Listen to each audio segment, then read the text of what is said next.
All right. Good morning, everybody. Today, we will discuss how biotech is changing who we are, right? My name is Jamel Saladin, just in case you've never seen me before up here on YouTube. Or listen to my podcast, Reversible Jacket.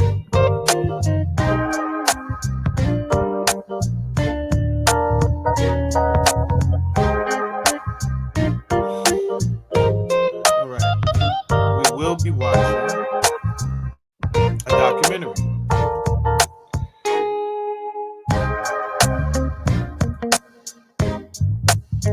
We will be watching a documentary today from the Epic Times media station over there. I like those people.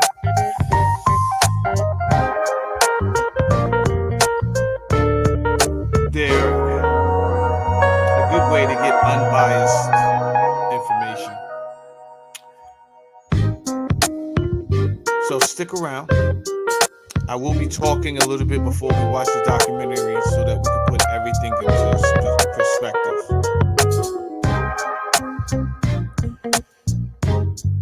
All right. Let's see here. Just going over a bit of my notes before we get into that, because this is such a serious topic. I cannot bundle it, right? So I just can't get up here and do this for entertainment, for views, and if you've tapped in, you know why you come here, right? I'm not even here to tap dance and do all of that. You know why you're here. You're here for information.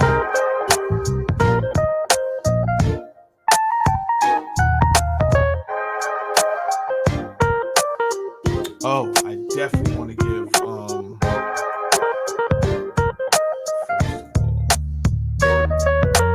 I'm gonna wait till 2 minutes. Oh, 2 minutes is past. All right, cool. All right, there's some people that I consider American heroes, right? One being, they don't really like for me to say her name, and that would be Dr. Judy Mikovich, and that is why I had to wait 2 minutes before I even said her name, because they won't. Nobody will see this video. They'll have us in a straight shadow ban. You understand? And then I would have to go do some dirty work in the YouTube streets to get out of the shadow ban. And this is why you see me sometimes jump around in YouTube, so they can't really figure me out. So for the people that's like, why does he get involved in that stuff? It's a little bit more complicated than I would like it to be. And that's the gist of it. Now, let's just talk about, before we get into the documentary, we will be watching the documentary. And I only have, seriously, 2 hours today. And let's talk about why I only have 2 hours first. So I'm going plant hunting with my daughter. And I want to show you what I'm looking for. This is what I'm looking for. Now, this is milk thistle. All right. Now, mainly, this plant is in Europe, and they say a good amount of it in California. But I figure it would not hurt for me and my daughter to go out looking for this. This plant here helps to protect the liver, right? So we're going to go riding around, and we're going to go find milk thistle.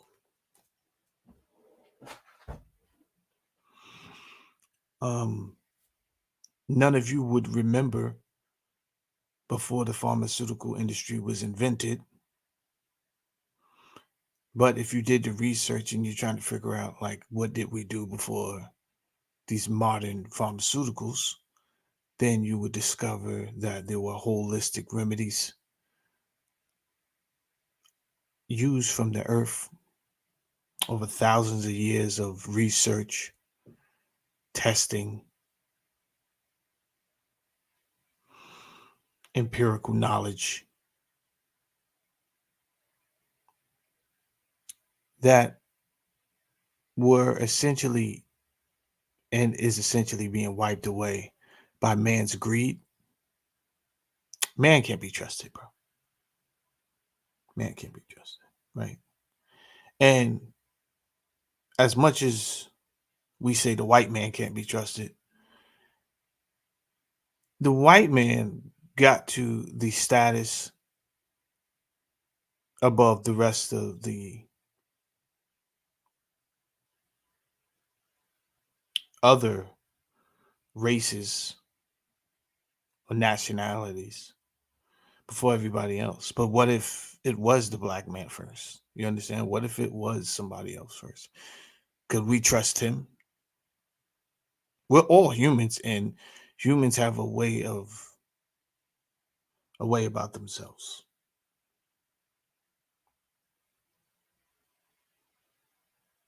So I say man can't be trusted. Man can't be trusted. So I want to take a look at, let's go back to Dr. Judy Malkovich. If you're just coming in, you might want to stick around. I'm not going to beg anybody, but we are watching the video. We are watching a documentary today that you're going to want to see, right? So I went to go look up a few people that I consider to be American heroes. Shakira, what's good with you? Shakira's in the house. Shanks King, I see you. Shanks King sounds like my wife, bro. My wife just said, I thought you was not going back on. And I'm gonna tell you what I told my wife, Shanks King. I seen too much BS going on for me to just sit there and say nothing. It was irritating me too much. You understand? Point in case, this here documentary that we're about to watch today. It was irritating me too much, bro.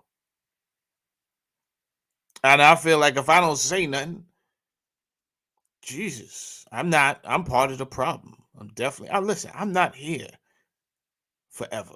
And I'm okay with dying one day. I just want to stand for something. That's it. Like, I didn't ask to come to this earth, but now that I'm here and I see who's running it, and it's like, what are y'all doing down here on earth? Nah. All right, let me do this until I'm called home. You understand? And that's how I feel about it. It's all topsy turvy. It's all um infiltrated. Politics, the economy, health, which is the worst part of life to be infiltrated, right? The health part? Jesus Christ. All right. So I know my people that's listening to this on reversible jackets cannot see the pictures, but right now I'm showing, I Googled the name Dr. Judy Mikovich, right? And I swear to you, nothing comes up on this lady past what, four links, five links at the most, right? No Wikipedia, nothing. So I found that strange. So you know what I did? I went and I hit the images button, and nothing for the lady comes up. This is how, so when we talk about censorship, it's not a conspiracy theory. Google, who we've talked about having a history of censoring people, right? That's their thing. That's part of their corporate culture. They believe in censorship, allegedly, but it looks like it to be true, right? Why else would you wipe this lady's whole legacy off of the database that everyone uses in the world, right? I'm not even going to go to Bing because Bing is definitely not going to have. We're going to talk about Bill Gates in a second. We're going to talk about a lot of things today. Anyway, I wanted to introduce people that don't know who this lady is. And the only way I could do that now, which I don't feel is a great representation or even a credible source, is TikTok, which is disgusting. But that's where we're at because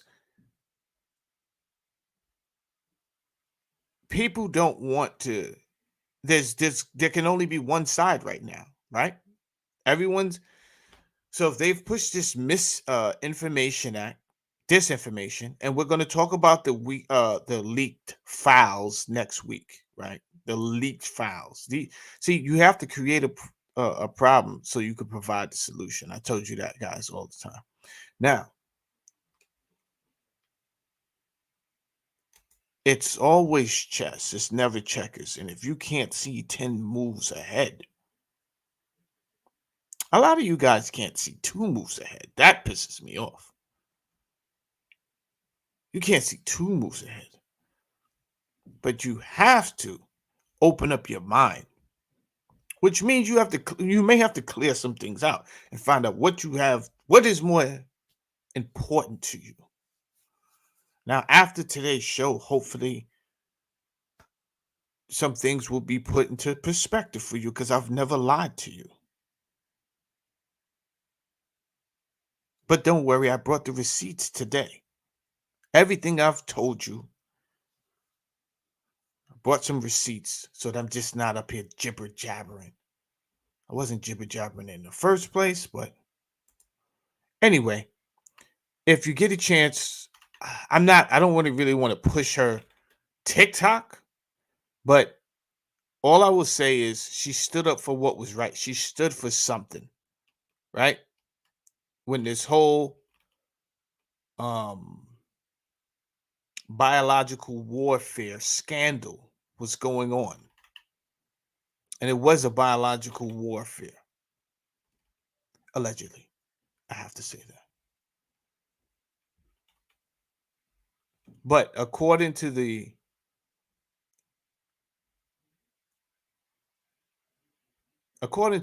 Dr. Evil's emails, that's who I call Fauci. According to his emails that Jim Jordan has chronologically put into perspective, it clearly shows that the world was being played by not just America, not just Bill Gates. This was a global collaboration to push the people of Earth into the next phase, which is the fourth industrial revolution, right? And we'll get there, right? Okay. Now, the other guy that I would like to introduce real quick and just give some accolades to, no, that's not it, is there we go. That's it. Dr. Robert Malone. Dr. Robert Malone, they're also, look at the New York Times slandering him, right? The latest misinformation. Dr. Robert Malone says he helped invent mRNA vaccines and has been wrong for decades. Well, according to my research, he has helped invent mRNA. Anyway, he was silenced too over this period of time. So You know, I like to give credit where credit is due. I call these people American heroes. You understand?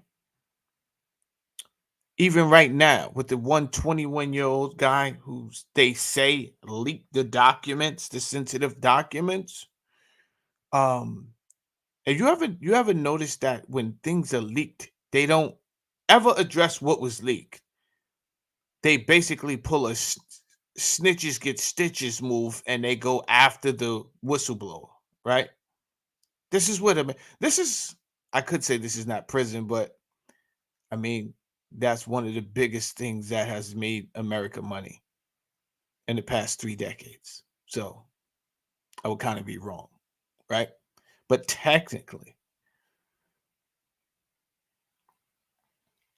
how do you have a government taking on a prison mentality and you expect the people to be different?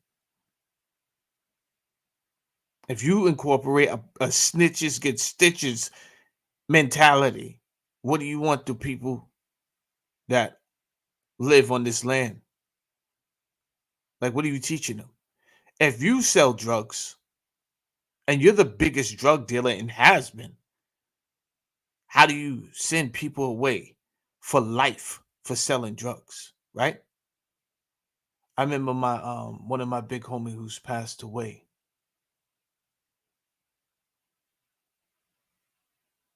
Big G, Greg Stevenson. He did time. I mean, yeah, he had a trailer.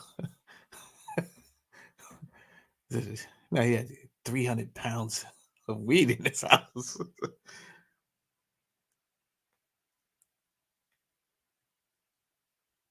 And they found a lot of money.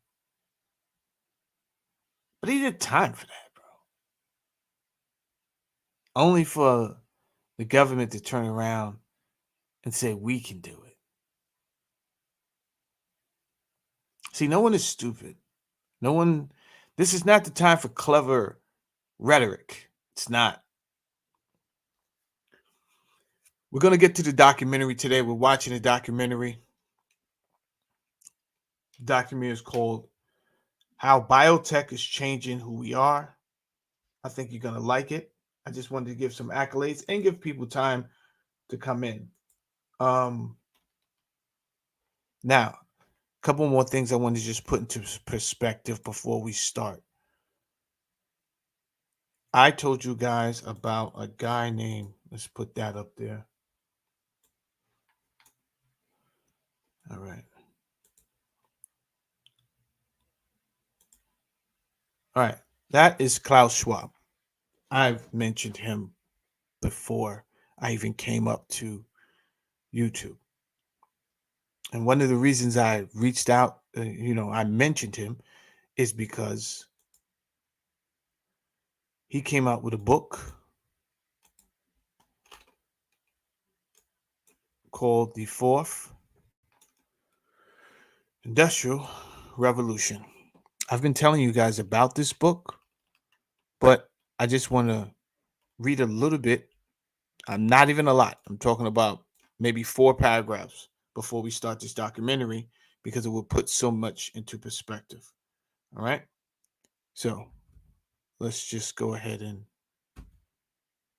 Well, first of all, let's look at the table of contents. Let's start there. That's what I would like to do first. So look at the table of contents. All right. I'll blow things up so people could see them.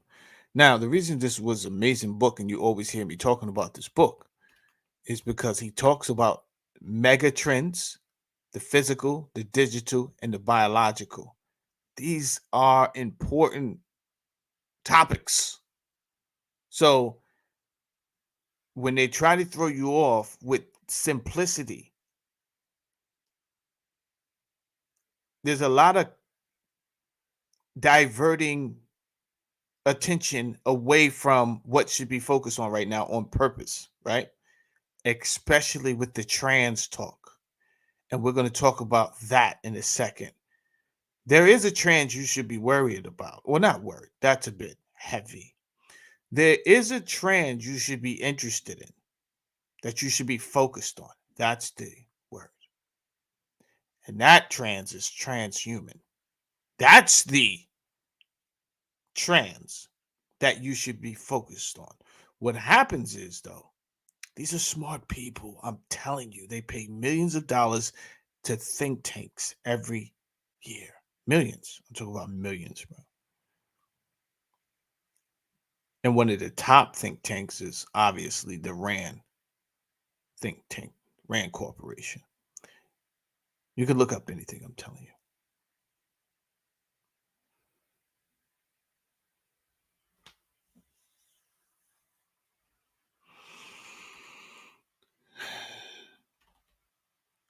Um, wow.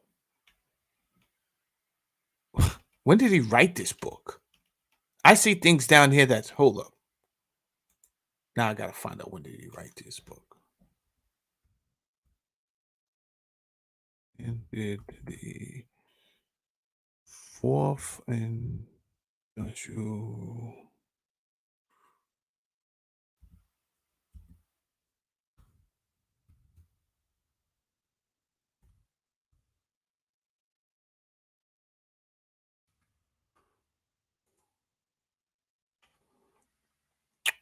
Okay, here we go. January. That's crazy. January 2016. Now, you know what's so funny about this date? That is the exact year that I told you that the European Global Summit, when they introduced nanotechnology, graphene, they spoke about a number of topics at that European Summit. All right, let's go back here. And the reason that I had to look that up just now is because I seen something down here. Where is it at? Right here. AI and white collar jobs. Wow. We're going through that right now.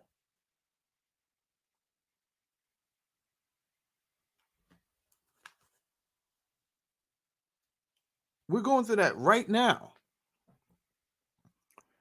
So that's 7 years. In a matter of 7 years, he has predicted. I already know what that's going to say. I don't even need to read this. So what do you got? If we've moved into the reality of what he's discussing in 7 years, what do you guys think is going to happen in the next 7 years? He speaks on Bitcoin and blockchain, the sharing economy. I mean, that doesn't sound good. Government and the blockchains. He wrote about this in 2016. And let me tell you something. He has a lot of people working with him, right? So, first thing I want to do is just start off the first paragraph, right? Because it's crazy. Let's start here. Of the many diverse and fascinating challenges we face today, the most intense and important is how to understand and reach and shape the new technology revolution, which entails nothing less than a transformation of humankind. And I don't think we need to read anyway. You guys can read this on your own. It's a great read. I've been telling you to read it. That's cool. But I want to jump down to 20, page 20, that is.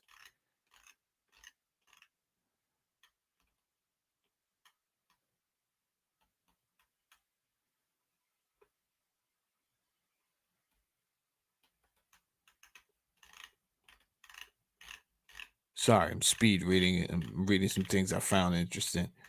My bad.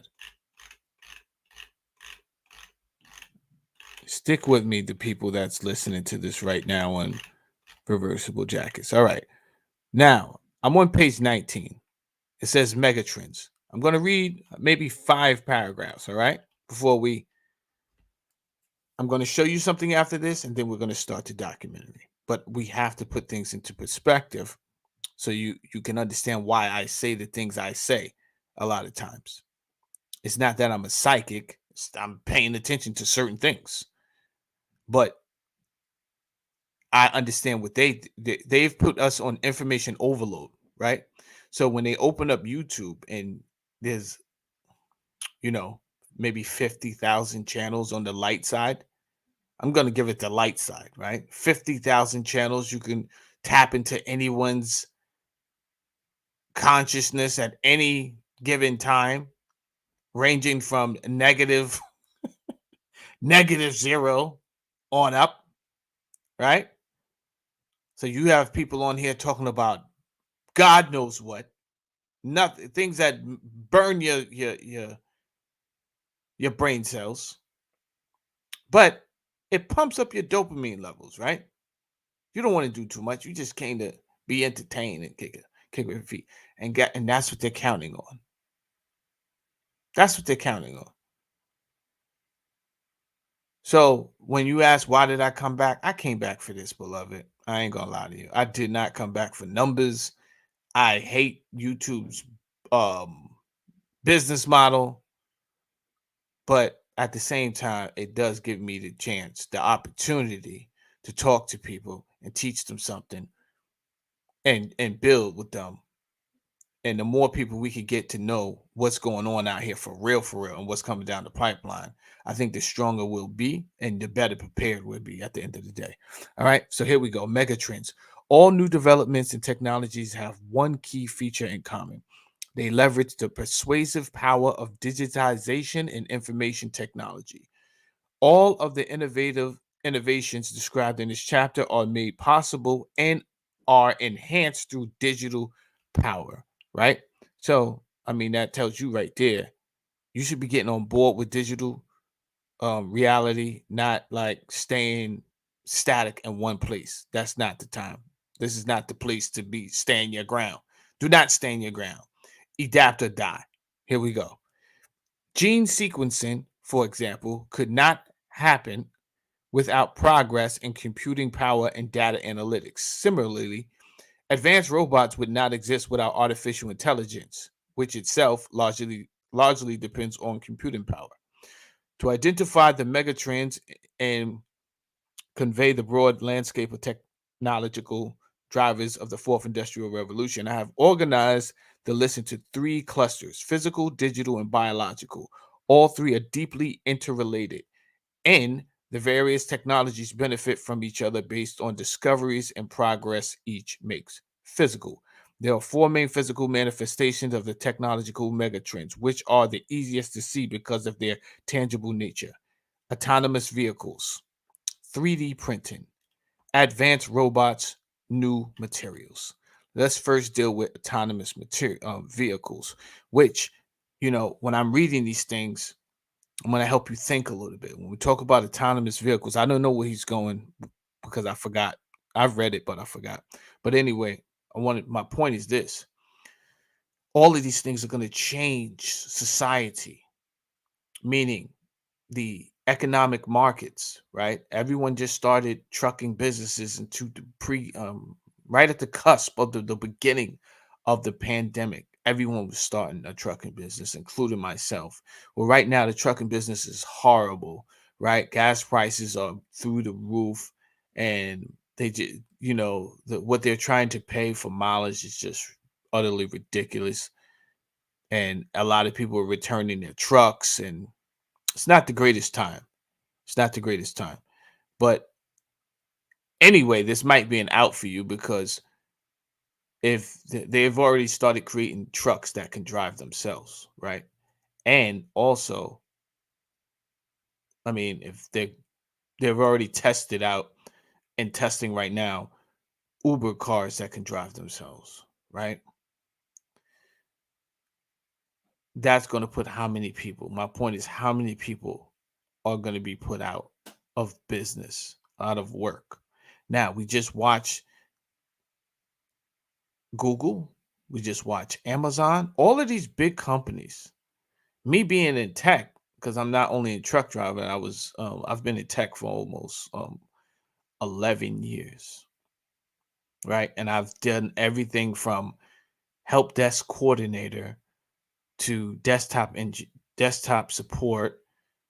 Um, I was an automation engineer, cognitive engineer that worked with artificial intelligence and automation. I was an IT manager. Um, So I've done a number of different things in technology.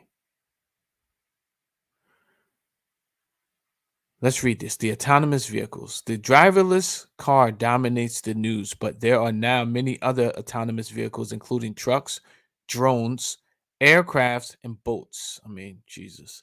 As technologies such as sensors and artificial intelligence progress, the capabilities of all these autonomous machines improve at a rapid pace. It is it is only a question of a few years before low-cost, commercial commercially available drones together with submersibles are used in different applications. And I had drones on my mind, right? Because I mean, you even now you're trying to take away freaking pizza delivery and Chinese food delivery, right? You're trying to take away people. There's so many jobs that we're talking about that are at risk. And every time, like I spoke to the guy I used to work for, he's a billionaire, right? And I asked him, I'm like, you don't think we're taking away human jobs? And his answer was like, no, no, no. But he has to say that, right? Like he's not going to tell me the truth. Like, yeah, yeah, I'm teaching you how to take away everyone's job, including your own. But what happened when Chat GPT came out? And if you guys don't know about Chat GPT, this is not a video about Chat GPT, but I would look it up. Look up 4.0. Look up Chat GPT 4.0. I don't know what's going on with the other Chat GPT right now, but 4.0 seems to be working.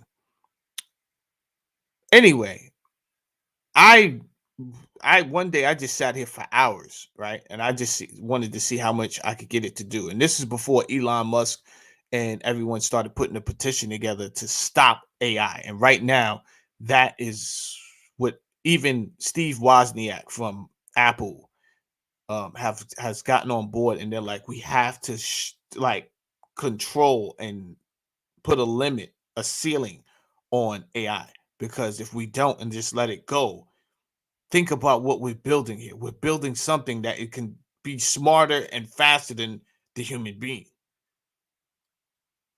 Is that what we want? With no type of human emotion, though.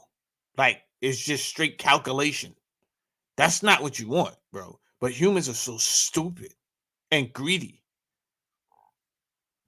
that we can't be trusted. Look at the present administration.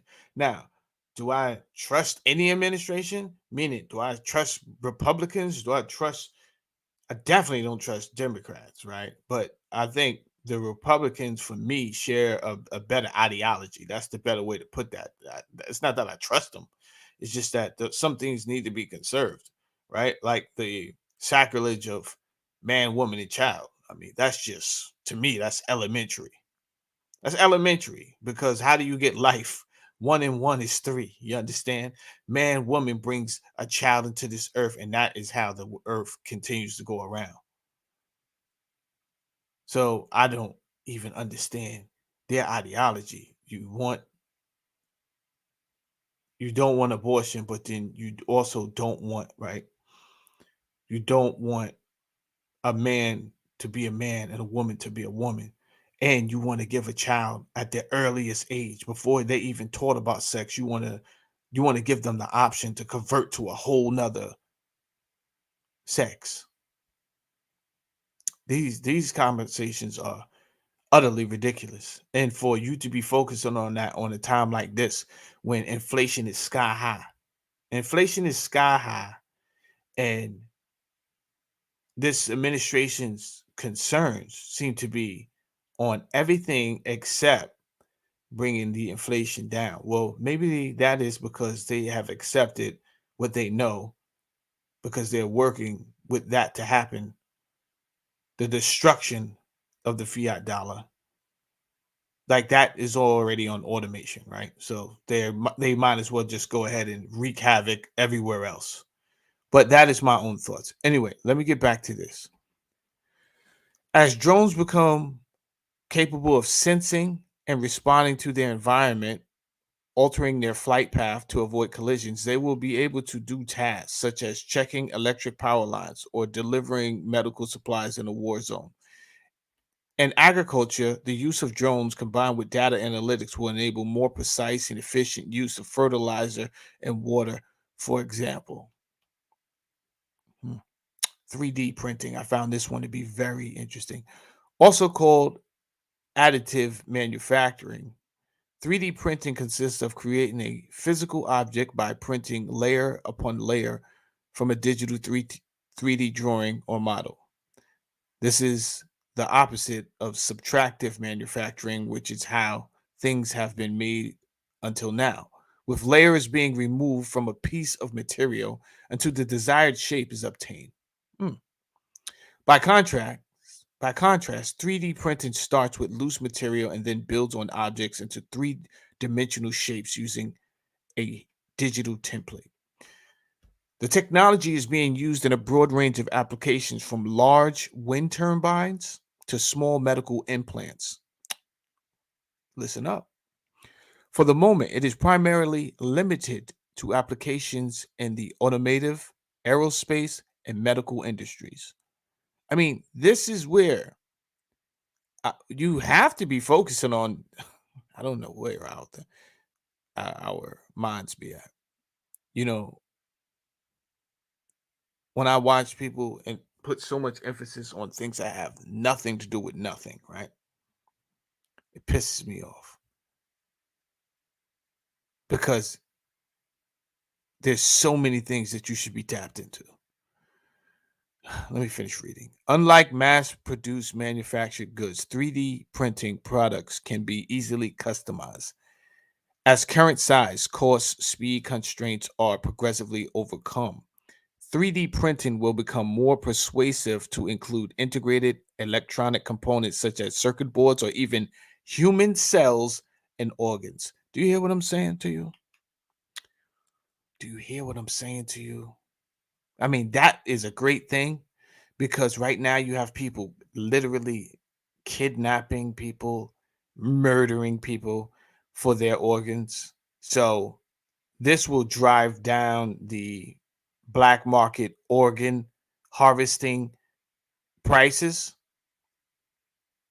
dramatically. And that's a great thing because I'd rather be up against the pharmaceutical industry and the food industry than just to have people out here kidnapping people at Walmarts so that they could go and get their freaking organs, man. It's bad out here in the world, and you're not going to hear none of that news. They're hiding all of those statistics. They're not putting highlights on none of the missing girls, man. The missing people out here, man. The sex trafficking that's going on. You don't hear about none of that. But you will hear about what Northwest, the 10-year-old, wore to her friend's party, right? You will hear about that.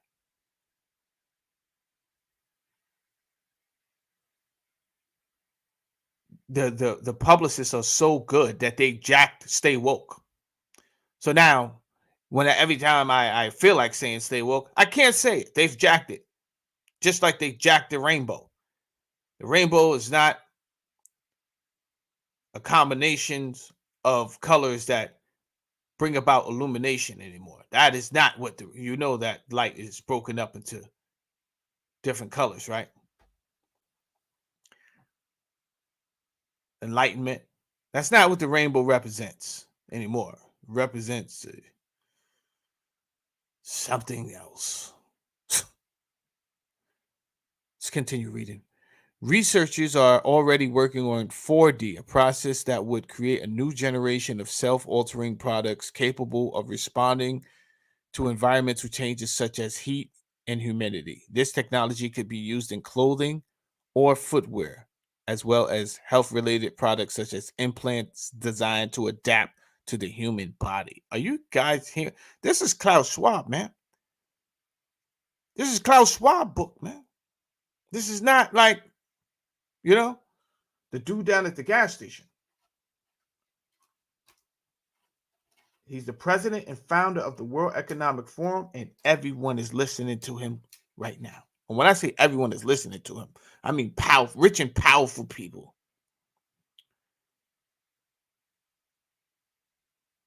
He's the puppet master. Advanced robots. Until recently, the use of I don't know. I just got to read that last sentence again, just so it can hit home. Just so it can hit home. This technology could be used in clothing or footwear, as well as in health-related products such as implants designed to adapt to the human body. Damn, that's cold-blooded. All right, here we go. Advanced robotics. Until recently, the use of robotics was confined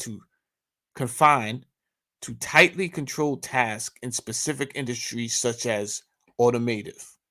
Today, however, robots are increasingly used across all sectors and for a wide range of tasks from precision agriculture to nursing. Rapid process and robotics will soon make collaboration between humans and machines an everyday reality. Moreover, because of other technological advances, robots are becoming more adaptive and flexible, with their structural and functional design inspired by complex biological structures. An extension of a process called biomimicry, whereby nature's patterns and strategies are imitated. We better pay attention, I promise you. Advances in sensors are enabling robots to understand and respond better to their environment and to engage in a broader variety of tasks, such as household chores. Hmm, I'm pretty sure that was not the tone I was supposed to use, but I used it. Contrary to the past, when they had to be programmed through an autonomous unit, robots can now access information remotely via the cloud. Mm. And thus connect with a network of other robots. Do you see why we cannot have AI just running amok?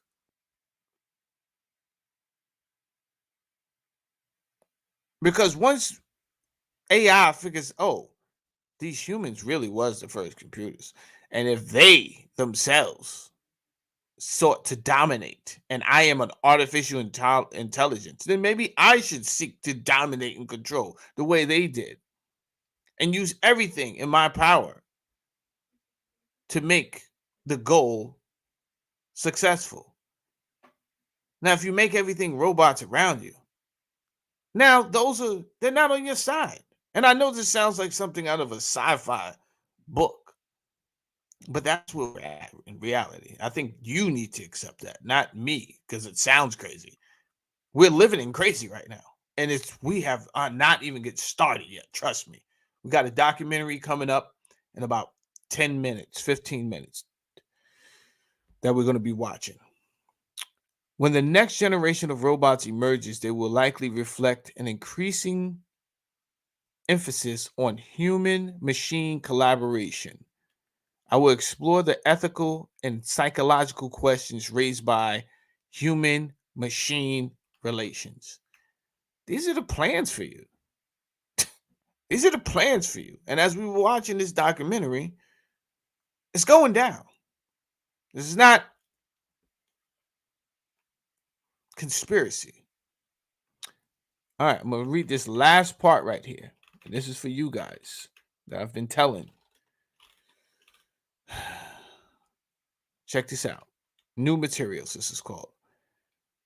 With attributes that seem unimaginable, no, unimaginably a few years ago, new materials are coming to market. On the whole, they are lighter, stronger, recyclable, and adaptive.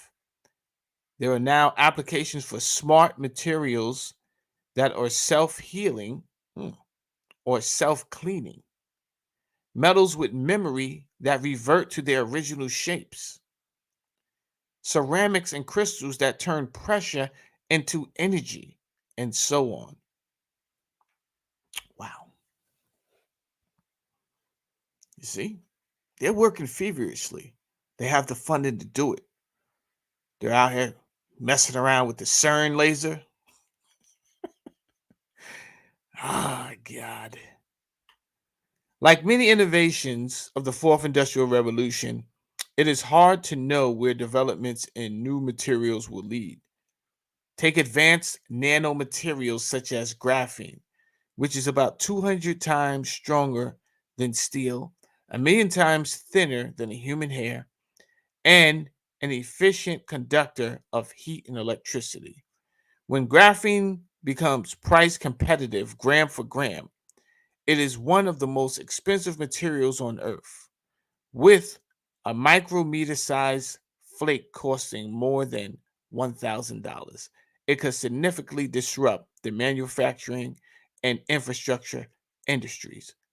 It could also profoundly affect countries that are heavily reliant on a particular commodity. Well,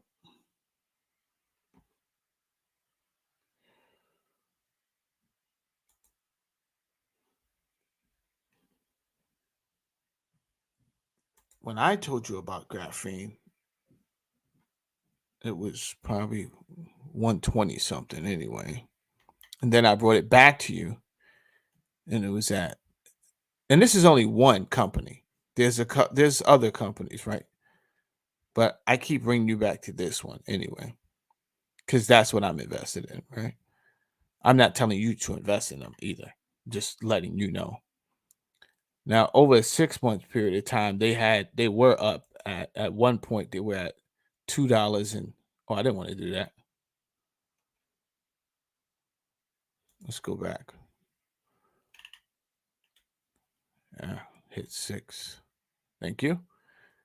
Their high was $2.67, right? So if you want to know why I think investing in graphene is a great idea, there there you have it, right? Now I want to show you something else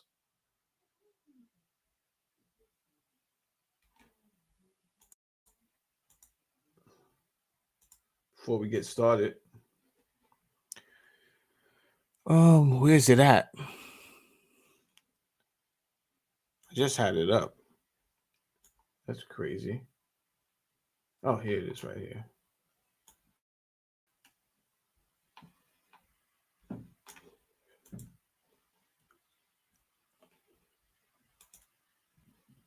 All right.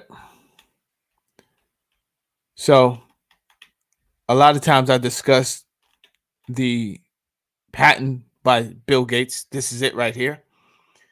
There was a lot of controversy around surrounding it.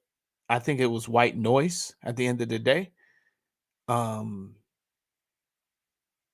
because if you look in here, there are 3 6s in here, and everyone went crazy. The mark of the beast, Bill Gates. And I just thought it was white noise, right? Because that was not what you should have been focused on. My mind, never mind the 3 6s. Cryptocurrency system using body activity data. That is his patent. And if I can just zoom in a little bit for you guys, you can see what's going on here. Excuse me. You have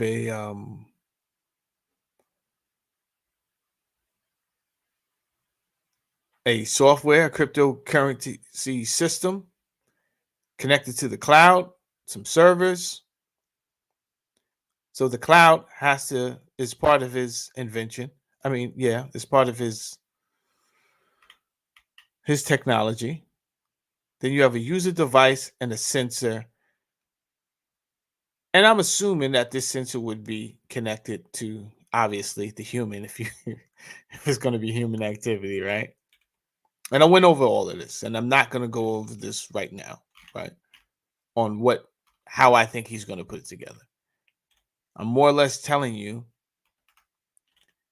that's a bold and brazen invention to suggest without information, top tier information that you have way before everyone else. That's my point. I'm bringing that up. All right. So now we're 50 minutes in. We're going to start to watch this documentary now.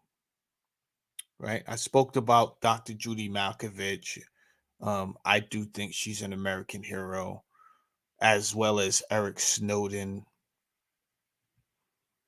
because they're not whistleblowers. Because without the information that they felt the need to expose, many of us would just be sitting ducks. So for the government to make them out to be the evil guy, no. How about, why were you holding this information? Never mind all of that. Them telling what you were suppressing. Why were you suppressing it? Why are you doing these things? That's what you should be focused on, right? All right, let's get into. I have no idea where this documentary is at now. Oh, here we go. We're good now. All right, you guys are ready? You ready to rock?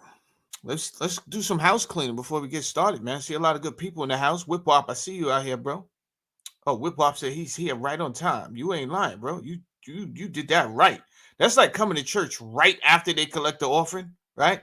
To the pastor got slick and he started doing the offering right after he gave his message. Like, you ain't gonna be getting no free message around here, bro. Huh? Eric Graham, I see you, man. See you in the house. Thank you. Sonny Blanco, he's got a story to tell. Salute to Sonny Blanco. Wax Dog is in the house. Salute to Wax Dog, my man. Valerie Rogers. Thank you, Valerie, for showing up. Somehow you always find a way to get yourself into some type of conundrum with somebody down there in the chat. You keep on doing you, Valerie. You understand? Valerie come over here kicking up dust. I don't know what be going on. Shout out to Mikey B is free. He's here. We locked in. You understand? Go over there and check them out. We got Fox Niner in the house. Now, I don't know if that's Fox 914 or a different Fox Niner. Either way, I appreciate your support. But if that's Fox 914 from New Road, then that's my man. You understand? So shout it out. And shout it out to the Bloody Bunch, regardless. Because, Fox 914 is down with them.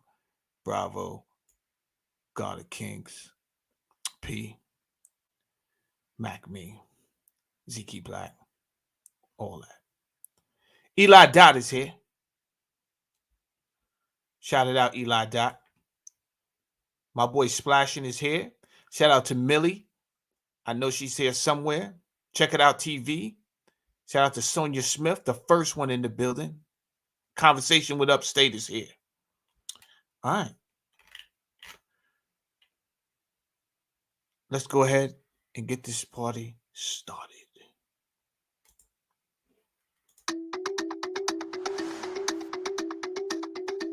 I'm Aaron Cariotti. I'm a physician and director of the...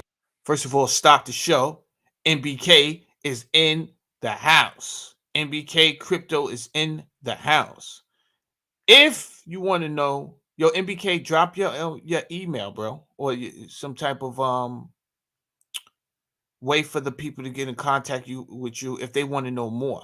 I'm not telling you to go over there and give him all your money, but I'm telling you he may, have a conversation with NBK, man. Have a conversation, right? That's all I'm saying. You may learn some things and you may feel comfortable enough to do some things. That sounded crazy, right? So we're gonna move on before I end up in the slammer. Let's go. The Bioethics and American Democracy program at the Ethics and Public Policy Center. For 15 years, I was director of the medical ethics program and a professor at the School of Medicine, the University of California, Irvine. My name's Alethea Wieland. I'm president and COO of Clinical Research Strategies. We're a boutique contract research organization and executive management consultancy, over 35 years providing services to biotech, medtech, and the pharmaceutical companies. Hi, I'm Peter Blaney. I'm the CEO of Induran Ventures. It's a general partnership that's focused on the creation of biotech companies. I'm Concetta Dudley. I'm an attorney and bioethicist and adjunct professor with Johns Hopkins University. I'm Jennifer Lahl. I'm the president of the Center for Bioethics and Culture. I'm Megan Murphy. I'm a writer and podcaster and the founder and editor of Feminist Current.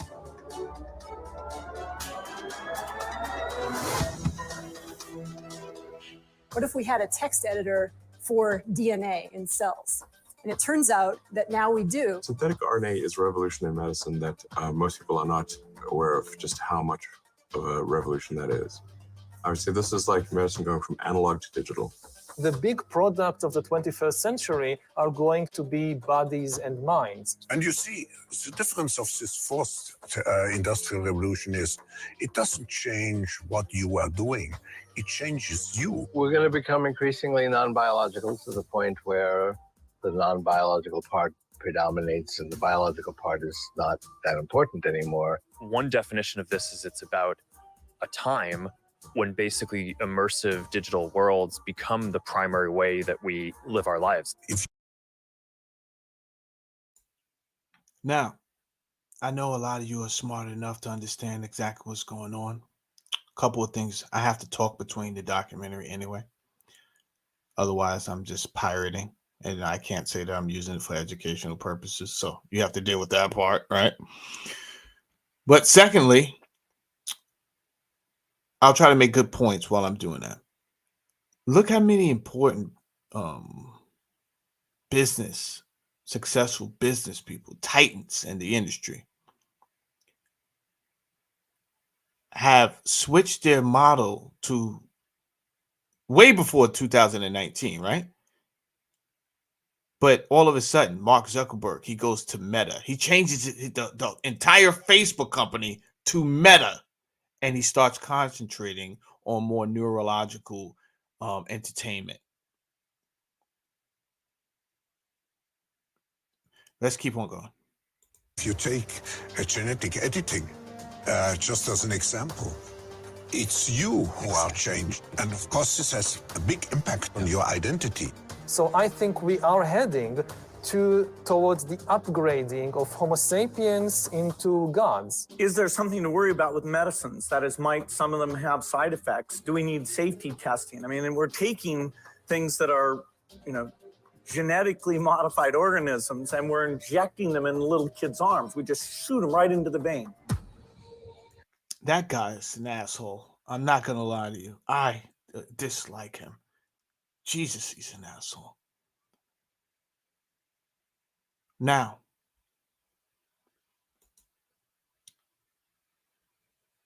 he does look like Elmer Fudd, Sonny. That's who he looks like. All right, I'm going to let this rock, but I got to say this before we just play it out. If you guys notice, I did a video. My videos don't get more than 100 views, right? But this is why I need you guys. It's on YouTube. I came back to what is this, YouTube? I came back to YouTube, right?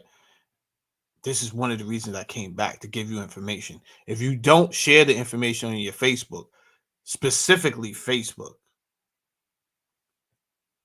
it's not the same. Like, I don't need YouTube's money. They're not going to pay me enough. What the better reward is to know that this information is hitting where it needs to hit. YouTube is not going to help us do that. They don't want, this is a left-wing censorship machine they're running over here. If you don't share this on your Facebook, you have to share it on your Facebook. Here's my last point I want to make. As you're watching this, and they're going to tell you how our biology is being basically changed to a techno-biological existence. Understand this. The Constitution was written for humans. Understand that. The Constitution was not written for non-Homo sapiens. That's why I say, once this, and again, Dr. Robert Malone, co-inventor of mRNA, why do you think? I want you to think. I can't give you the answers, but why do you think they wanted that in everybody? They needed that in everybody, and eventually they will get it in everybody. And once it is in everyone, especially here, then they could say, well, listen, you're gonna hear conversation. The Constitution really wasn't, we have to rethink the whole Constitution now, because that was for human beings. And technically, you guys are transhuman. That is the new word. Transhuman. They threw all this trans stuff at you, so by the time they start talking about transhuman, your conscious and subconscious is already conditioned to hearing trans. This is how they do things, systematically, progressively. It is not abruptly.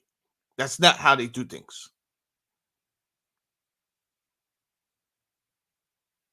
So, when you watch this channel, I will be helping you to think like a real chess player 10 moves ahead. I may not be that great in chess. I know how to play, obviously. And I think I'm going to buy a board for me and my daughter today. I had several boards around the house. I don't know where they're at now. Oh, I had the program. And I used to bring them down to the program. And now they're lost. Anyway. In life, you thinking 10 steps ahead, right? And when they're giving you what they're going to do already, all you got to do is put it there. But like I said, the big problem is they got so much information they throwing at you that you don't know what to take. My channel takes what you need and says, here, this is what they didn't want you to see. They threw 1,000 things at you. You only needed to see 5 of them to make your decision. I'm showing you the 5 right now. Let's go.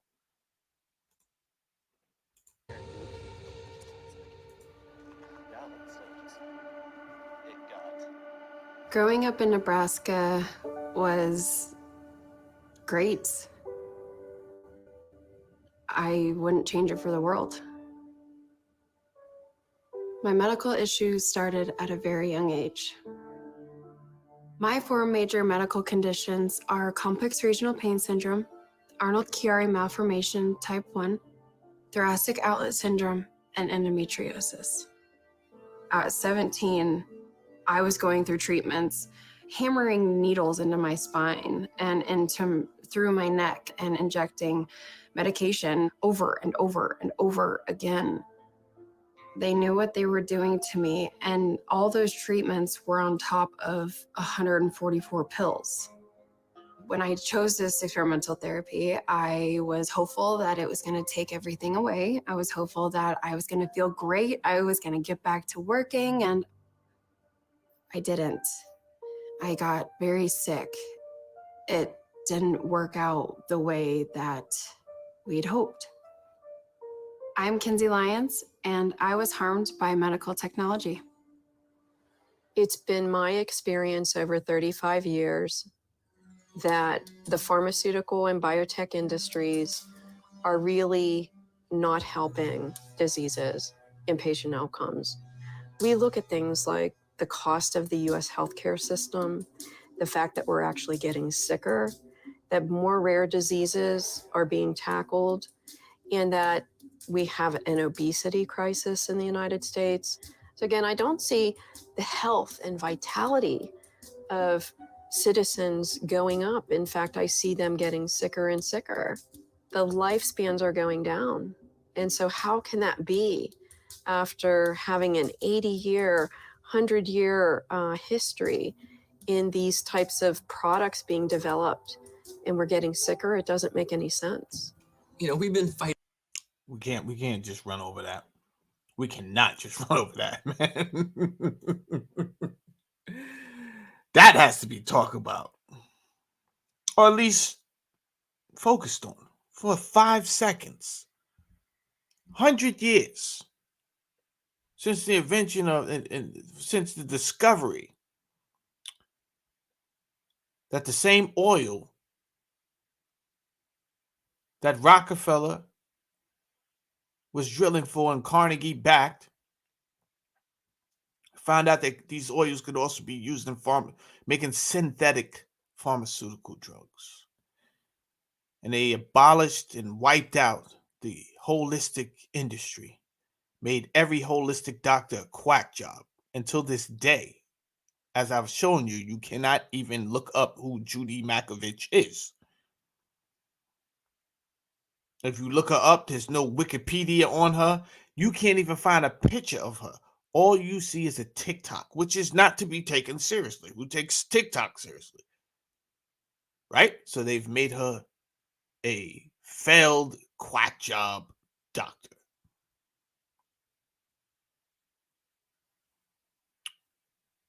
So I want you to look at their deceptive practices and consider that when you're taking when you're taking information and news from these same people. Reuters at one time I felt was a great media publication. These media publications are very biased. Anyway, I'm getting away from 100 years working in the medical industry, billions of dollars, if not trillions of dollars, thrown towards cancer. And where are we now? People are dying faster. Put it like this. As many numbers as they said people died from COVID for this to be a pandemic, there was already a pandemic. There was already a pandemic of people dying from diabetes. Too much sugar that they put unnecessarily in all time. They're putting things in food that we have no idea why you put that there. We don't buy Tropicana in this house because for some reason Tropicana felt the need to use the juices of cockroaches for dye in their products. The juices of cockroaches and their product of Tropicana orange juice. Why? What? Why are you doing these things?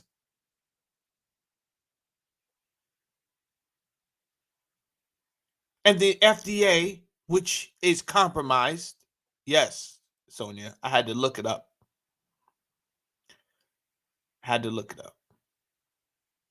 That's a whole nother video that I have to go through the ingredients and I have to point it out to you. It's true, though. But you guys can Google it. It's true, though. Sad. So these agencies like the FDA and EPA, all of them have been compromised. Do remember that 2 high-profile FDA people resigned during COVID, right? They didn't resign. They were forced out.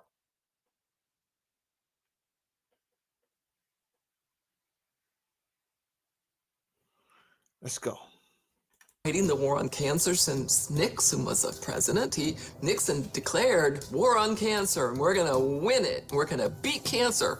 Well, we haven't beat cancer. I think we're on 9-10 generations of antibiotics now because the bugs get fiercer. And then we have to have a stronger antibiotic, and then the bug gets fiercer because it's a germ war. And, so far we haven't won.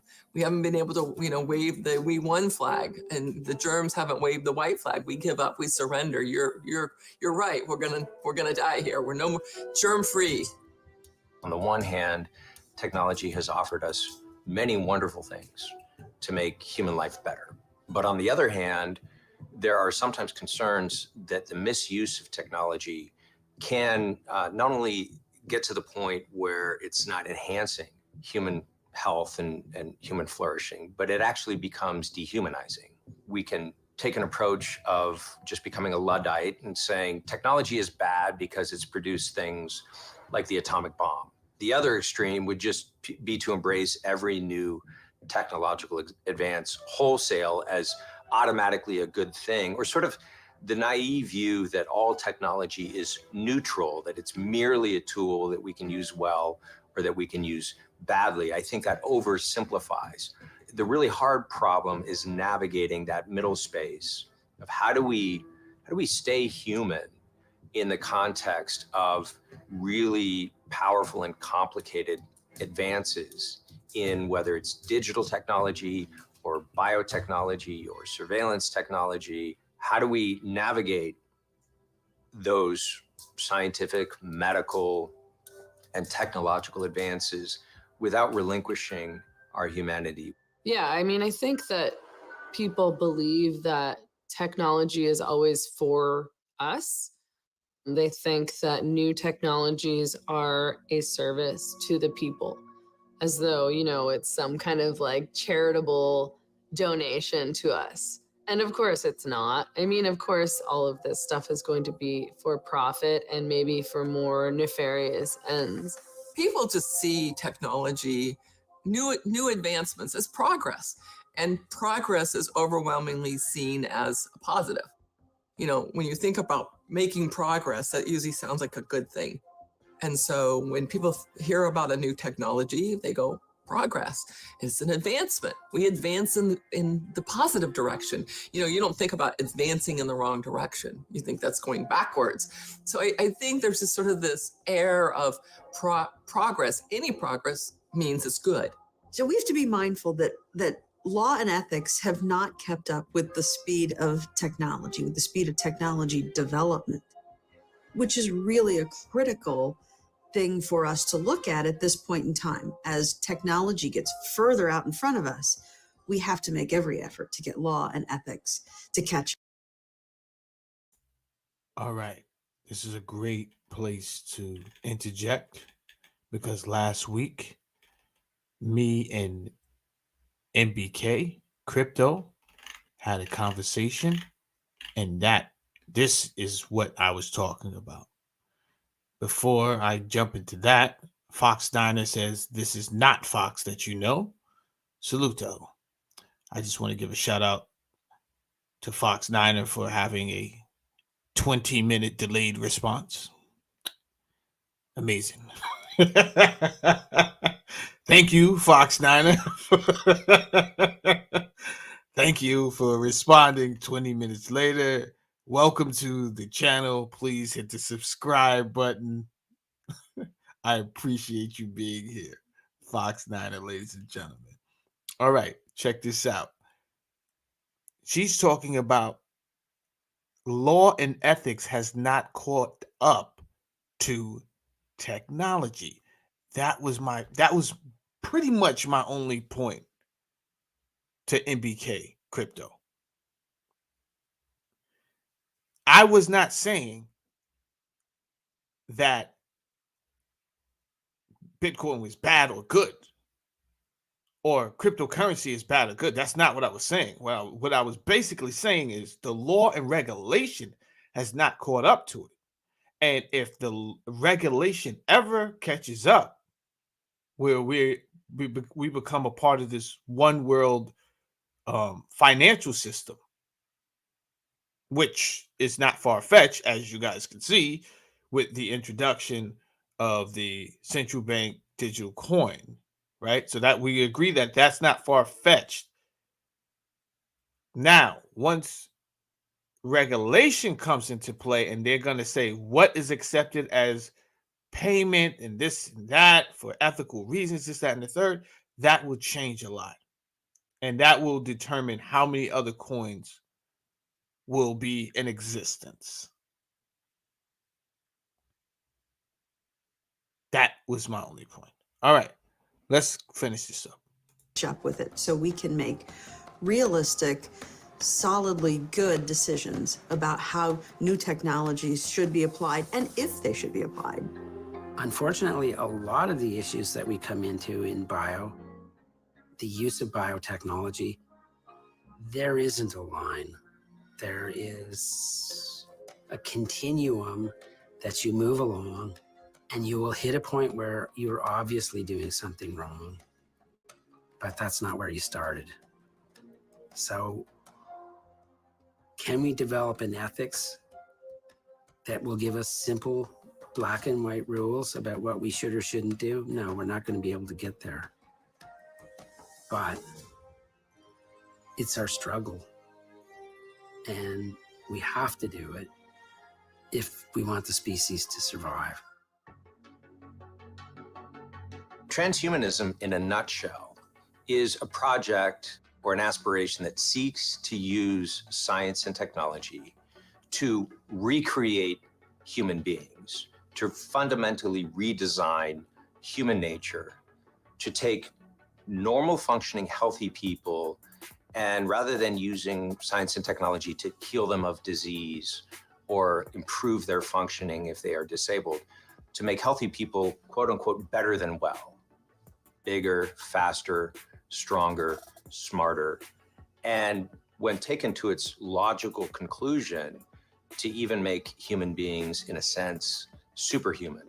Some transhumanists even talk about, at the end of the line here, what we will have is not only two distinct kinds of human beings, but literally two distinct species. One, which is Homo sapiens as they now exist, and another, which is the enhanced or the recreated or the transformed superhuman being. I think the idea that transhumanists are trying to create a form of superhuman is very much part of their ideal.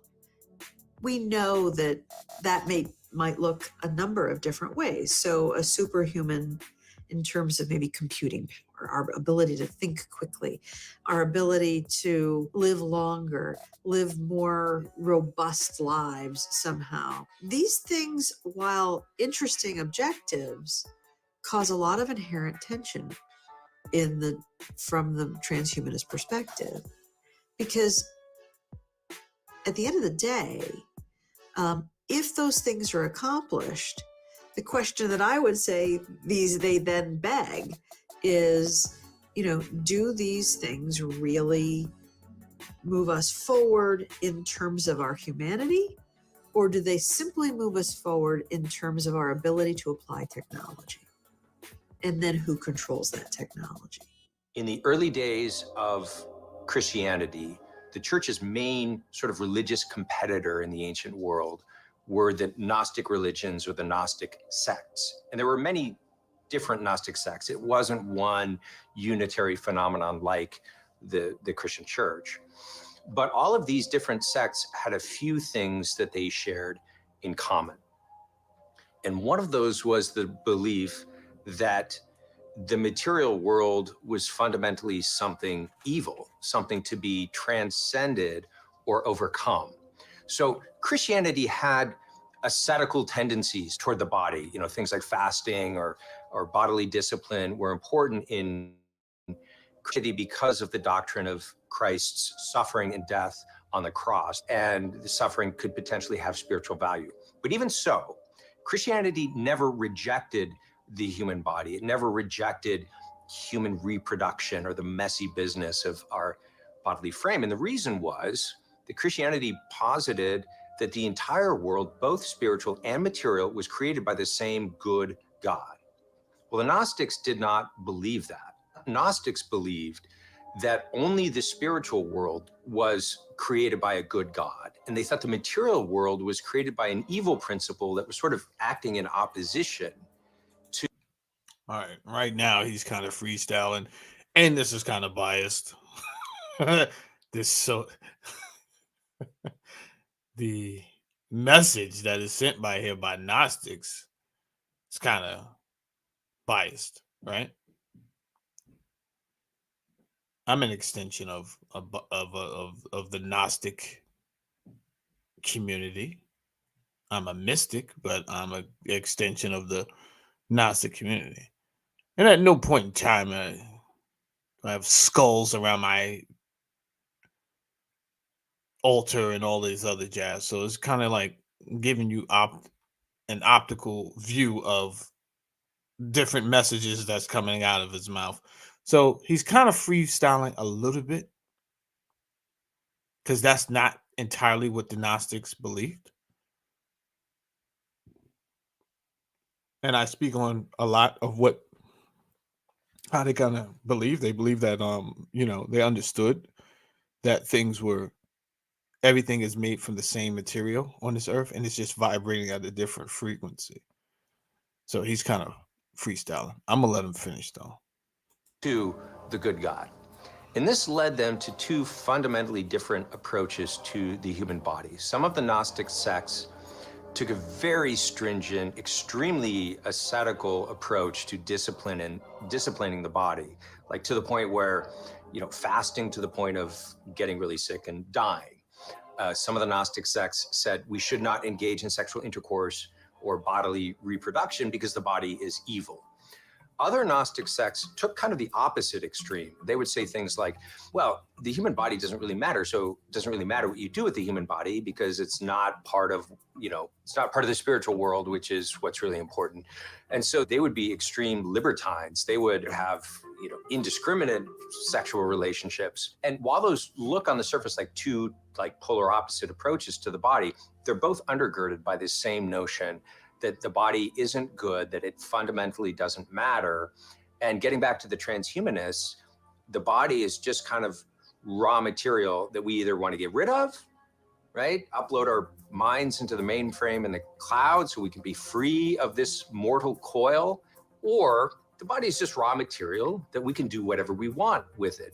Both of these approaches are a revival of the ancient Gnostics' attitude toward the body. Medicine has moved from, making us well to making us better than well. The transhumanist belief is that we need to overcome death. We need to become immortal. They're transitioning from this aging body, this mortal soul. It's not terribly happy and can't really perform well anymore. And they're transitioning over to this new being, this post-human future, right? And where we will become something other. Well, I don't think we're ever going to be able to do that. I think it gets back to Mother Nature and that all these tweaking and modifications and augmentations and chips in our brain and CRISPR gene editing kind of stuff will come back and bite us. When someone suggests I can upload my consciousness, it's a reflection of my consciousness. It's not me. It's like telling someone you have a shadow and the shadow is you. No, it's not. And if you think it's me that gets uploaded into a device, well, if the device gets up and walks away, do you still think it's you? And another question I would have about it is if I've uploaded this consciousness onto a device, if someone hits the delete button, is it murder? If I've uploaded my consciousness and it's that fragile that it can disappear by hitting a delete button, what kind of eternal life form is that? And as humans, we have our consciousness based on our basic senses: sight, sound, touch. That's what informs our consciousness, our senses. If we're uploaded into a machine, how would any of that continue? I think any explanation that anyone gives me is nonsense on its face. I mean, what are you living for then? Living for nothing? Living to be, hooked up to the internet?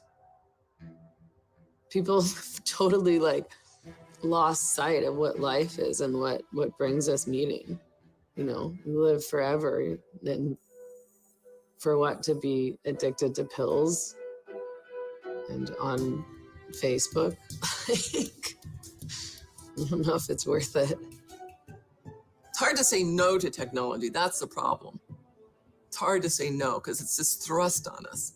I remember one of my conversations with one of the more extreme, neural network, virtual being kind of transhumanists. And again, because of her compassion, I said, well, are we all going to have to just buy into it? Like, oh, no. We won't force people to participate. We won't make you. We don't want people to have to do this. But, pretty soon you have to do it. you know, because you're living in a world where everybody else has. And, you know, and I said, so we're going to be like the Amish, you know, in Lancaster, Pennsylvania, the small little community that still doesn't use cars and, you know, horse and buggies. And she's like, well, yeah, because we would never force people. If you remember Ajax.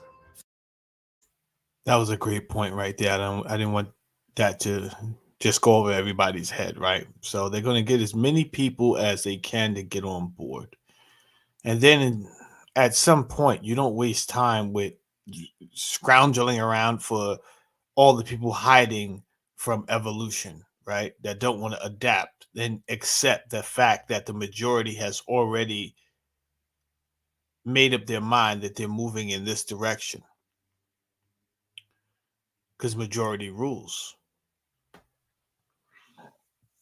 So at some point, if you have not built up the resources to basically live out your days here on earth off the grid, I'm going to say you're going to adapt.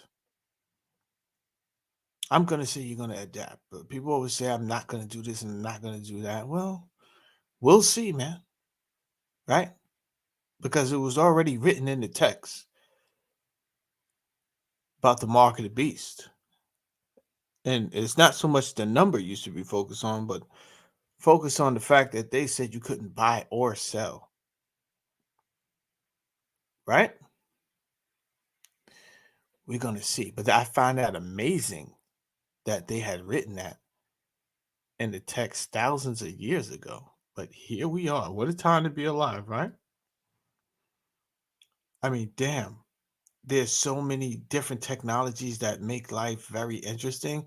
But at the same time, I often think back to the people in the 1960s, whereas life was a little bit simpler and it might have been more richer for those people. They didn't have the technology and the experiences that we got, but maybe it was a more meaningful life. Maybe. 6'3", I see you, man. Let's get back into this conversation. From Homer's Odyssey and Iliad, there was this old expression in Greece: if the people that the gods wish to destroy, they give enormous power. And these guys are seeking enormous power. If they want to extend life indefinitely, if they want to put their consciousness into a machine that gives them immortality, if they want unbelievable physical power, the ability to switch from one body to another and so on. Yeah, I think they're pursuing that. They're trying to become gods. Another feature of Gnosticism that it shares with the transhumanists is that Gnosticism was an fundamentally elitist phenomenon. And what I mean by that is, again, in contrast to Christianity, Christianity posited that God's grace is available in principle to all of us. So salvation is possible for anyone. The Gnostics said, no, salvation is only available to a select few who are initiated into the mysteries, who have this, literally the secret knowledge. That's where the word Gnosticism comes from. The transhumanists take a similar attitude and approach to ordinary people that don't have access to the science and the technology, who cannot sort of discern the direction of history and are going to be left behind. They want to stay ordinary human beings while we recreate ourselves into a superhuman kind of species. Well, that's their business, but they're eventually going to be left behind. They're going to be discarded.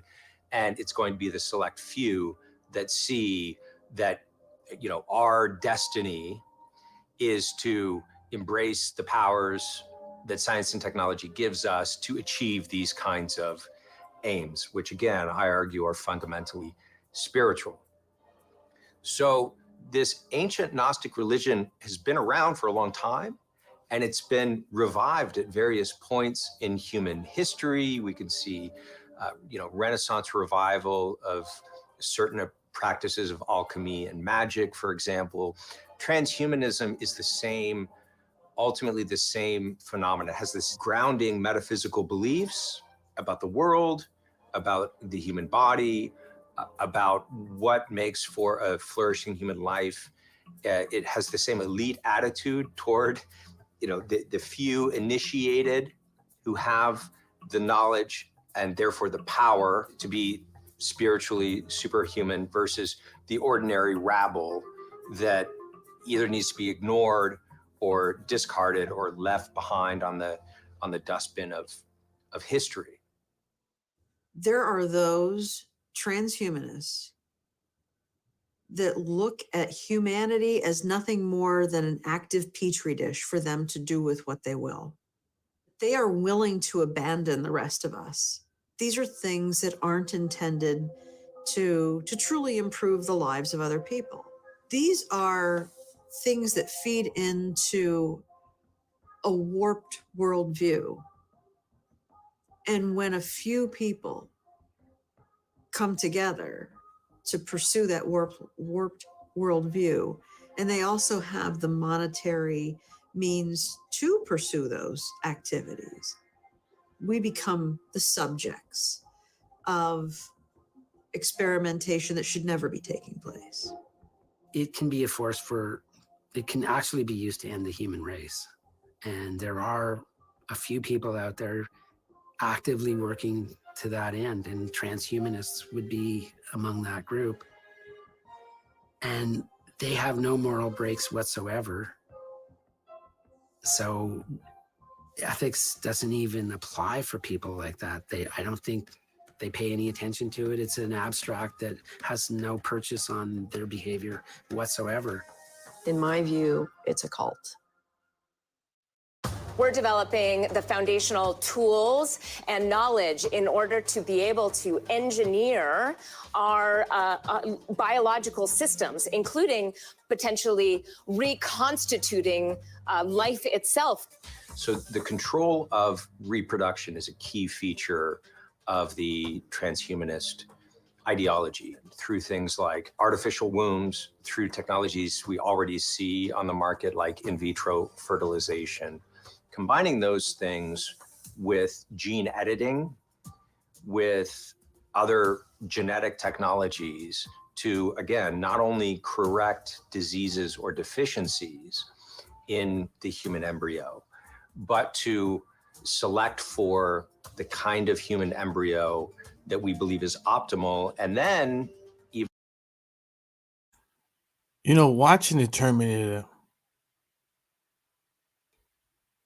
we're going to go back to that in a second. I know you guys are into this documentary, but just my mind was going back to the Terminator and Skynet and what other movies, The Matrix.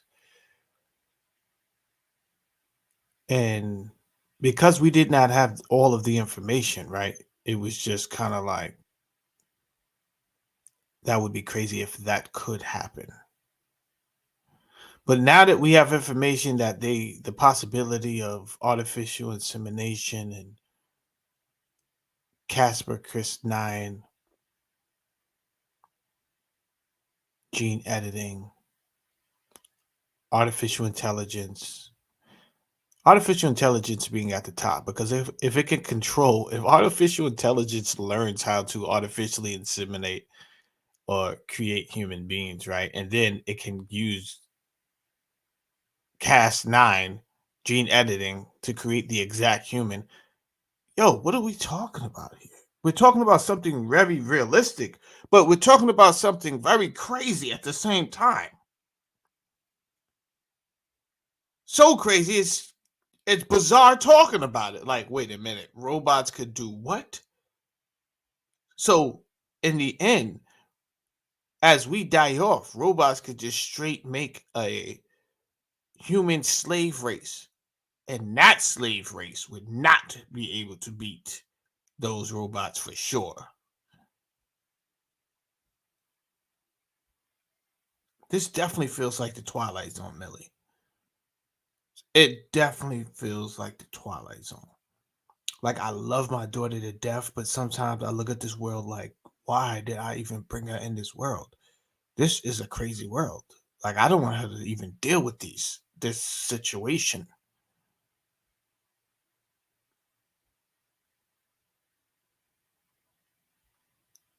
These are not the golden years that's coming up. These are not the golden years that's coming up, bro. Even intervene on that to make it more than optimal, to make it, in some sense, more than human. Assisted reproductive technologies allow us to make human embryos, human life in the laboratory.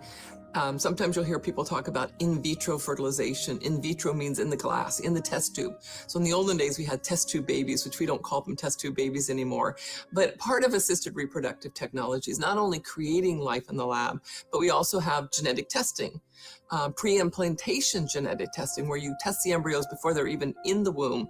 So say a couple wants to design a baby and have a boy or have a girl, or they have a genetic disease in their family that they don't want to pass on to their children. They will test the embryos before they're even implanted. Does this embryo have Down syndrome? So there is an element of picking and choosing. When eggs come out of the woman's body in this assisted reproductive technology enterprise, the eggs are graded, just like when you go to the grocery store, they're grade A eggs. You know, we want the best eggs. The sperm is graded when it comes out of the man's body. You know, are these healthy sperm? Do they swim fast? Are they going to get to where they need to get to? And then once the embryos are made, the embryos are graded too. That's when the testing and the design element comes in. So all of this is about controlling the kinds of babies that are going to be produced, the kind of babies that are going to be born. It's very expensive technology. So part of the lure is, you know, well, you'll get the baby that you want. You might be spending a lot of money, but you'll make sure you get a healthy, cute baby of your desire. CRISPR is a little tool that's based on enzymes that snip the genome at particular places to remove genetic material, to insert new material in. It's basically like a little knife or a little pair of scissors that can snip and edit out chunks of the genome. As I said, the problem is that the genome is huge, even though it's very tiny. It's very complex, tiny, with millions of parts. And they're all folded over each other. And when you send in this little tool to make snips, you really have no idea what's going to be the end product. CRISPR can certainly be used for evil purposes like eugenics. I consider something like CRISPR at a very early stage. And so it's been used on things like cell lines and that. And there has been some, albeit limited, use in humans. When CRISPR was first developed, you will have seen a lot of the bioethics communities and even the technical scientific communities coming out saying, you know, we really shouldn't be doing certain types of things. We need to ban those kinds of things. And we saw those things going on in China. And in China, there seemed to be no rules about what these kinds of technologies can be used and how they can be used. And if these experiments go wrong, there seems to be no concern. Because from the perspective of countries like China, humans are very dispensable. The difficulty is when you just snip out the genes that cause a disease like sickle cell anemia, what else are you doing? What else is happening in here, in these immensely complex little structures? We don't know. There's one thing, again, that the biotech industry has to do from a regulatory perspective is risk reduce anything that could possibly go wrong by the action of their gene editing. So in other words, by... All right. So one thing I want us to consider is that in order to do testing, you need a host, you need subjects, right? Now, this is why hindsight is always 2020, but I kind of have hindsight plus I have foresight because of people like David Icke, if that's how you say his name, David Icke.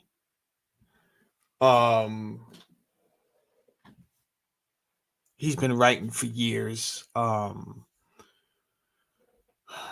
William Cooper, An American Hero, Behold the Pale Horse. I've been reading, I've been studying these things since like 1920. So that's over 20 years ago.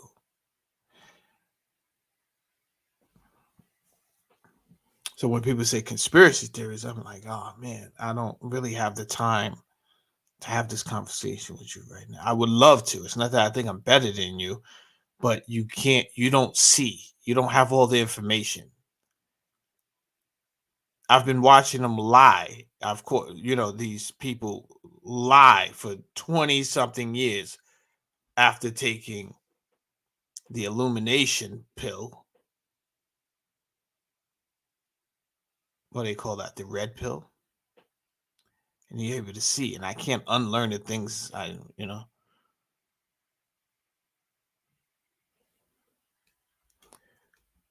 Splicing and cutting and gene editing and things like that, they should understand what additional consequences to that action would be to a patient that would experience that new drug or biologic, for instance.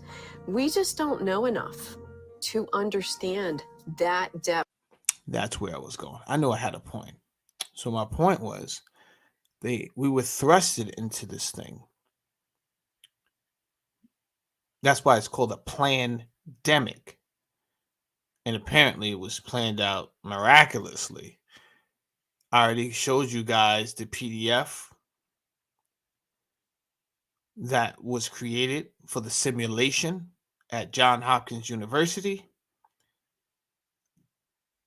This was an amazing feat to put together. Was it perfect? It wasn't. But what they did was,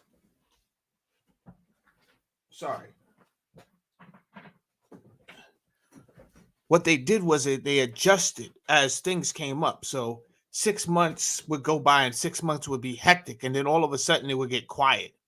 And then us, the people, would feel a sigh of relief, right? It would just get like, oh man, they got off our neck for like 3 months. No, they didn't get off our neck. They went back somewhere to some remote location to find out where the holes were at. Then they came back.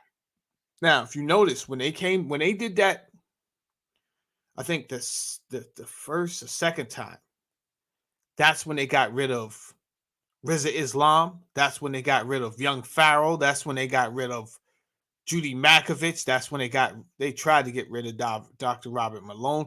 They were getting rid of people. Right. They just plugged the holes.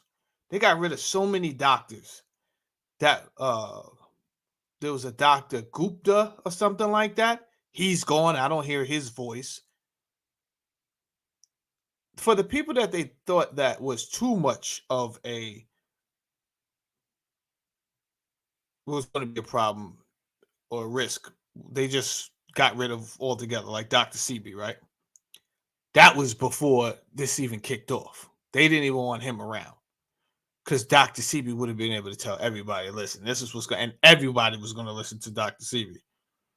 They just got rid of him out the gate. Get rid of him, right? So everything else is just mere adjusting to the flaws, right?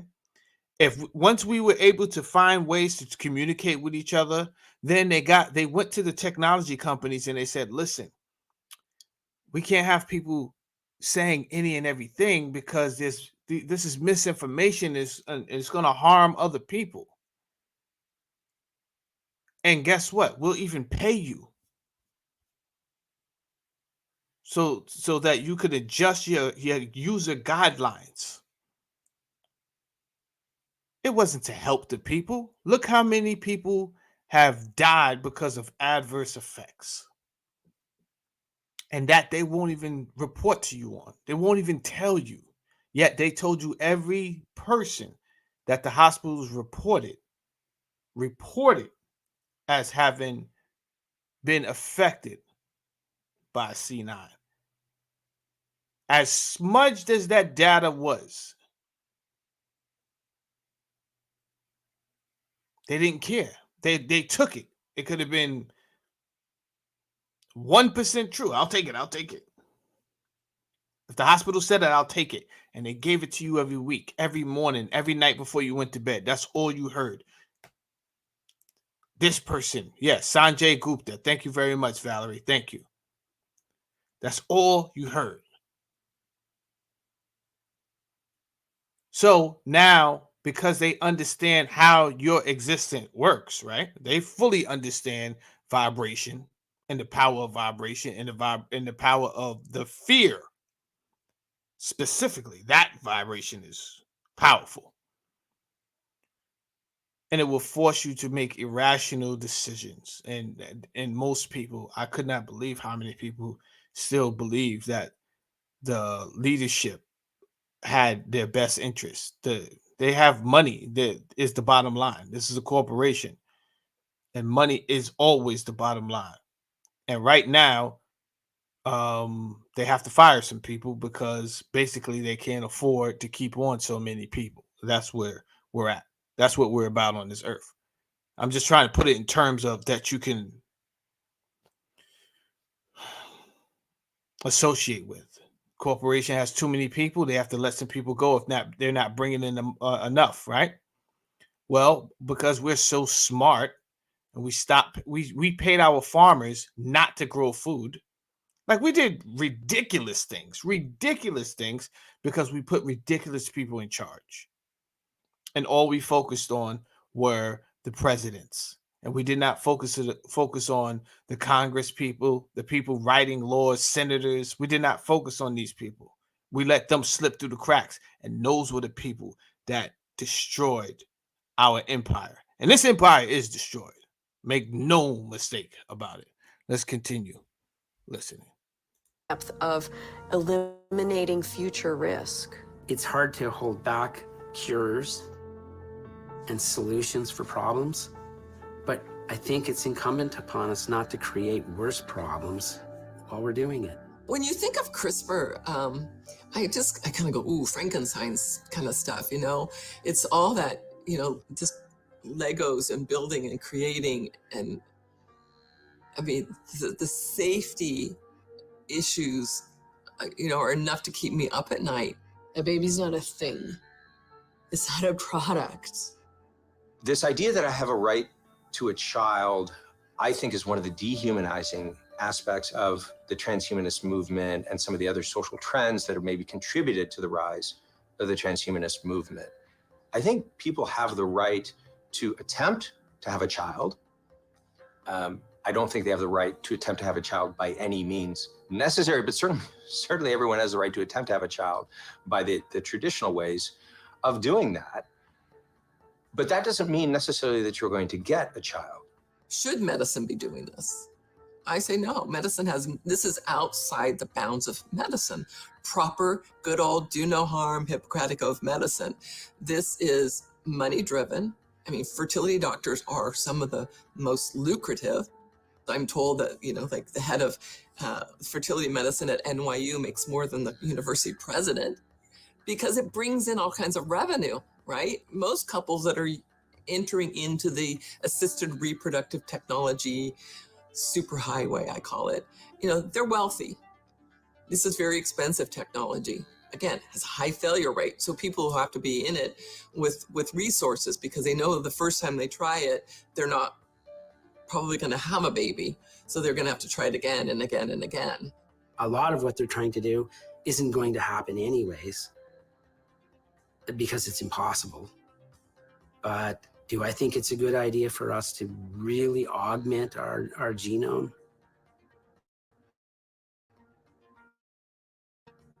I recommend we try and get a little plant first and see what happens. And maybe in a couple of centuries, we will have learned enough to do something about it, to use it. But we're certainly not ready to today. Yeah, I think women have been taught that they can escape nature, that that's part of their feminist birthright, is that now, you know, you don't have to obey nature's rules because reproductive technology has solved that for you. So, you know, it's not a convenient time for you to have a baby when you're in your 20s. You can just wait until it's convenient, until you're financially stable, until you've done what you've wanted to do in your career. And that's like a nice idea, but you can't. You actually don't have all the choices in the world. Your choices are limited by your body. and your fertility and by time. And that's just the way that human beings work. And we can't. I like that. That's just the way that human beings work. So I just want to add to what she's saying. All that, plus you just can't go around saying, you know what? I've decided I don't want to be a male anymore. What is in your right to do is go around and say, I want to act like a female. You can do that legally, right? Natural law allows you to do that, and society, social law should allow you to do that. My boy Caveman is in the house. Big up from St. Louis, my man. Right? There's no crime in saying I want to act. I'm a guy. I want to act like a female. There's no crime in being a gorgeous female who just decides to shave off all her head and act like a guy. Will most of us men be disappointed? Yes. Because God, you probably would have made a bad chick. But you decided you wanted to act this. But once I don't see any crime in that, right? That's just more or less disappointment. I think it's ridiculous now that law, people that make laws step into place and say, hey, no, we have to make a space for them. No, we don't. What are you talking about, bro? Now you're talking crazy. Now you're talking crazy. And you're talking more crazy because you're putting so much energy and time into this, and we have other issues going on, bro. No one is saying to hate them, throw rocks at them, or stone them. That's ridiculous as well. But you're forcing everyone to go against human law. I mean, natural law. And that's the part that's ridiculous. That's the part when I get upset. Don't make me go against natural law, because natural law, water is wet. If I send my daughter to school and I found out you was teaching her that she had the option of deciding whether water was wet or not after she pours it on her hand, and if she really felt like it was dry, then that's her right to say, hey, this water is not wet, it is actually dry. Then what the hell did all our ancestors go through all those years of creating a language for? Only for you liberal people to get to the point where you're so liberal that you would destroy your own logic and destroy everything that was committed to this thing and poured into this thing called life here on earth. At some point, we got to stop. It's a bit ridiculous. Let's keep going. Theorize our way out of that.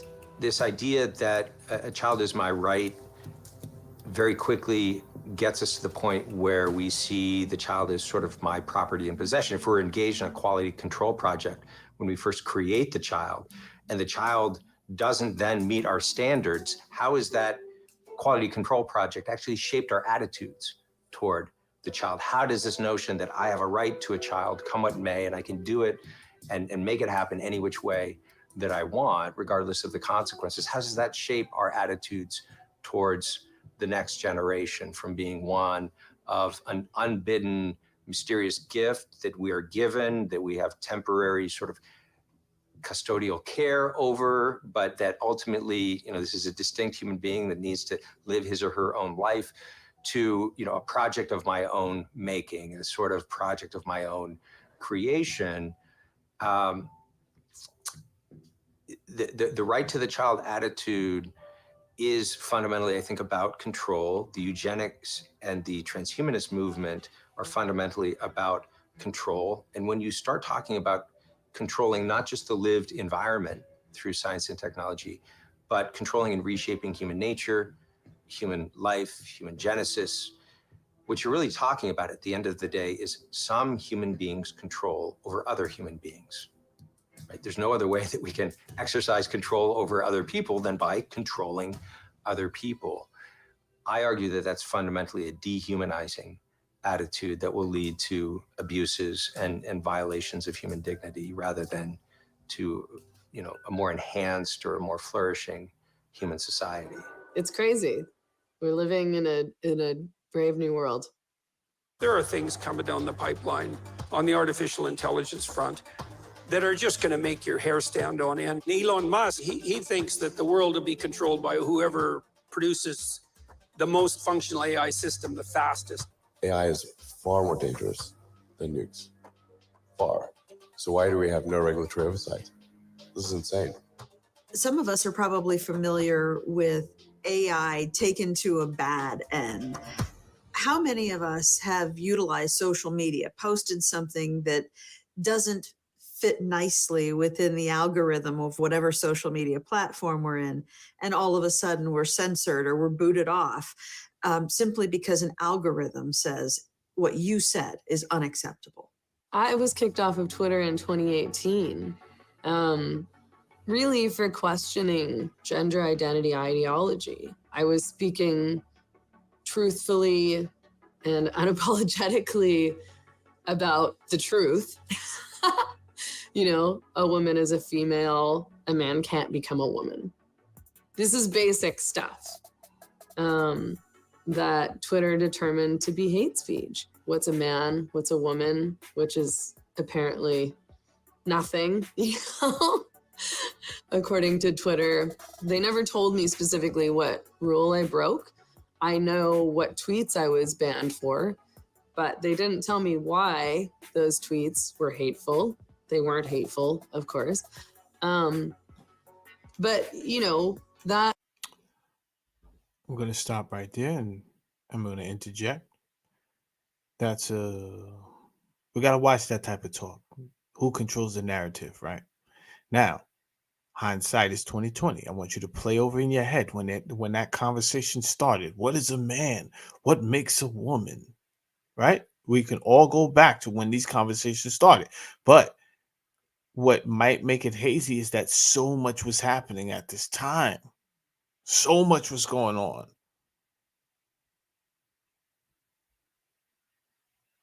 And that is one of the tactics that they're using right now. They're going to throw so much information at you, and then you have to decipher. It's like walking in the gas station when you say you're thirsty, and you're like, yo, I just want something to drink. And you get inside the 7-Eleven or the Wawas or the Piggly Wigglies, wherever you're at.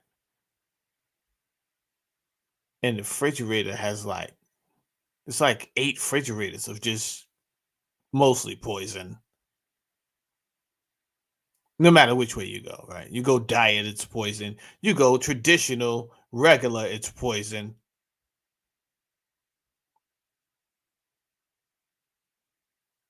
They're all working together. You get sick, they get paid. You drunk the product. They didn't force it down you, okay?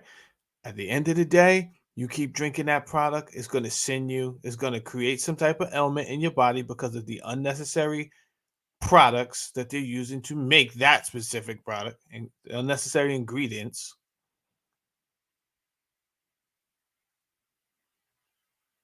Going down a rabbit hole right here. I can do that from time to time. At the end of the day, they're controlling narratives. And you have to watch them closely. So just like I watched them jack Stay Woke. Stay Woke was a thing that we was using international, between races and everything. Everybody started using Stay Woke. They jack Stay Woke. Now it's some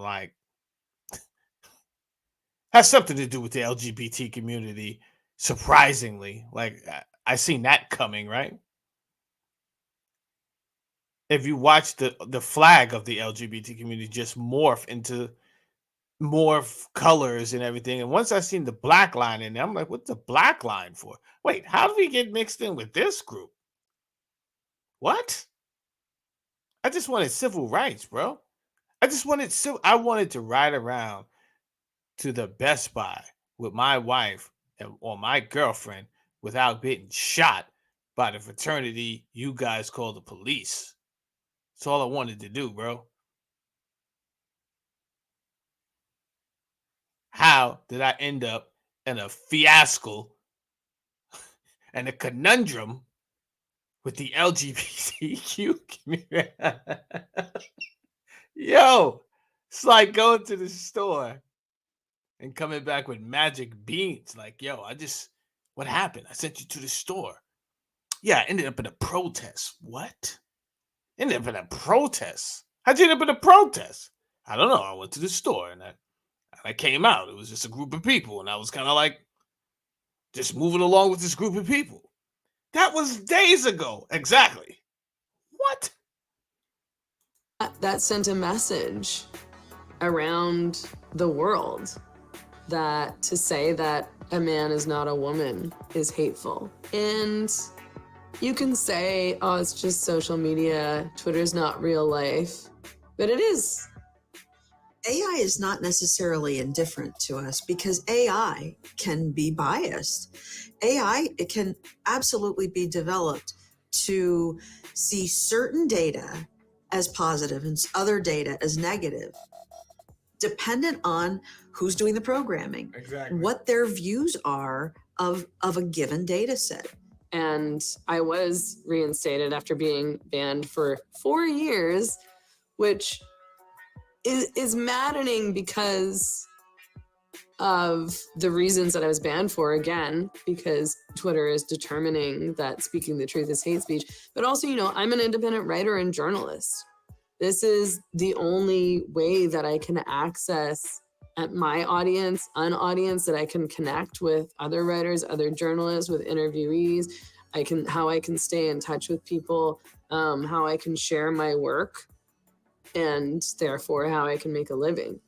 I'm not attached to an institution or a corporation. I don't have some other job. I don't have, private funders. I have subscribers and donors. This is straight up just from people who like my work and they think, oh, I'll give her $5. So it had a major impact on my work. So technology, even though sometimes we don't want it, it's hard to be a family that has no cell phones. It's hard to, when everybody else, and how do you communicate with half the world when you can't do instant messaging? I really don't know what the goal is for people that are pushing virtual realities other than money, maybe power. What do I think is wrong with it? It disconnects people. It puts people in private worlds. Not good. Would it have been a good idea for Robinson Crusoe to have Meta? Would that have made things different for him? I don't know, but why are we doing it to everybody? I think that what's behind this push to force us into virtual lives, into virtual reality, is control. If we exist online, everything we do can be tracked, and everything we do can be controlled. We can only access what we can access. If we're getting all of our news and information from a news feed, from Facebook, from Twitter or Facebook has control over the information that we can access. They have a lot of great points here. I just want to interject before I forget some of these points. So at the end of the day, your body, well, we might have to do it part 2, right? Because I definitely can't. Oh, we're only halfway there.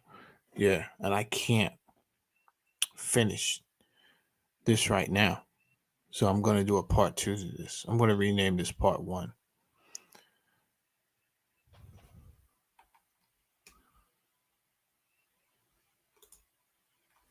And I got to go plant hunting with my daughter right now because we're going to hunt for milk thistle throughout the state.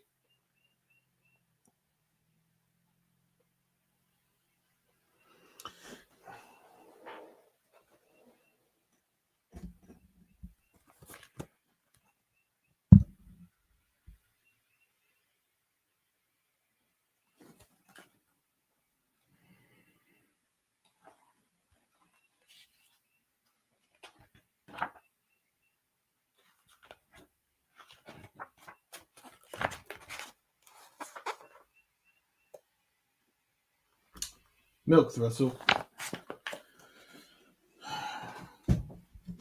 So, a few things I want us to think about as we end the show for today. Number one, number zero is I don't ask for $5. I don't think I ask you for any money. The only thing I ask for is you to share the freaking video to Facebook, right? Number two, let's take into consideration all the moving pieces, right? Them putting in nanotechnology in our bodies. Actually, they tried everything to get it in: donuts, free coffee, free chicken, money, threatening our jobs. They tried their best as possible. Right now, some jobs you can't get unless you put the nanotechnology in your body. So that should just tell you right then and there how important it is, how important of a step it is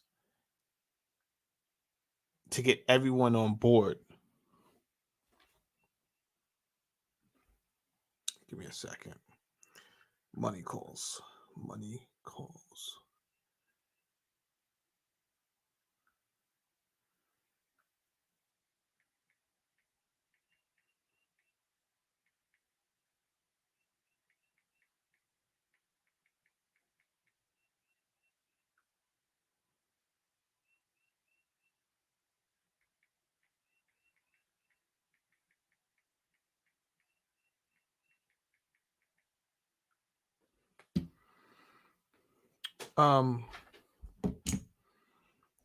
That's okay. See you later, Valerie. Valerie's done arguing with Eric Graham. Yeah, I love them both, and I let them rock out. You understand? I did not get in between that. But I like people. You know what? It's amazing to have a platform, a show, a channel. It's amazing to have a channel where people will come and have articulate debates in the chat. I just like to see it. I mean, that's amazing. I feel good about that, right? They weren't down there throwing the Frank stand at each other. They were down there having an articulate conversation. I'm up here proud to have a channel that can even happen on. Wow. Yeah. So that's amazing. Good. Now, they're playing chess. We're looking at things logical, right? This is not about conspiracy theories. It's about taking the information that we know and discerning what they might do with it and where this thing is headed. Well, thanks to Klaus Schwab, we don't need a whole lot of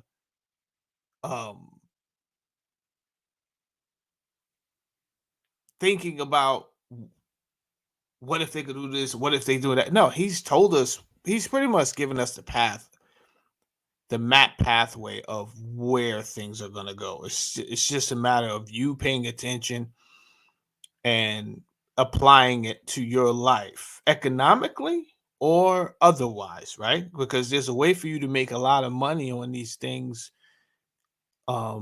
if you get in at the right time on the investments of these things. But at the end of the day, the nanotechnology is in you. The digital currency is coming around, right? These are dangerous. I don't know if these are powerful tools. Because George Church has already downloaded ebooks to DNA. So we already know that technology is possible. Now that we know that's possible, why would it be a conspiracy for me to say, okay, at some point you're just going to get paid through your DNA? Why is that conspiracy theory? At some point, why have paper? Why have all of these different ways? No, you are going to get paid. You'll be able to, it's directly to you on your DNA. Well, how will it get there? What do you mean, how will it get there? It will be downloaded. I've explained these things to you. You will be an IP address. What part aren't you getting?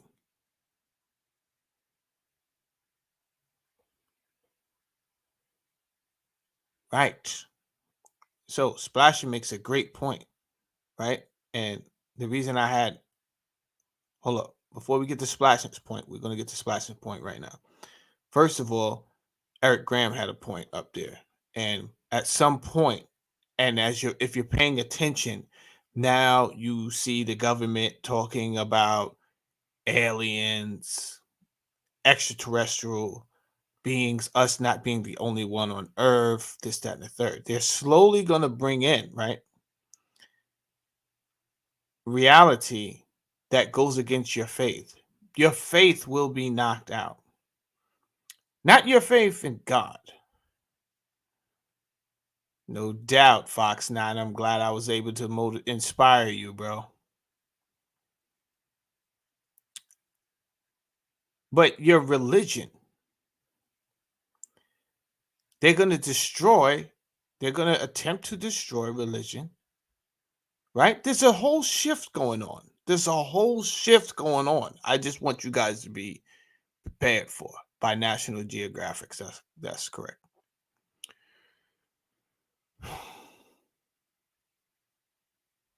Now, let's go back to Splashing's point. If we know it's possible, AI knows it's possible too. What will AI write about into the human DNA?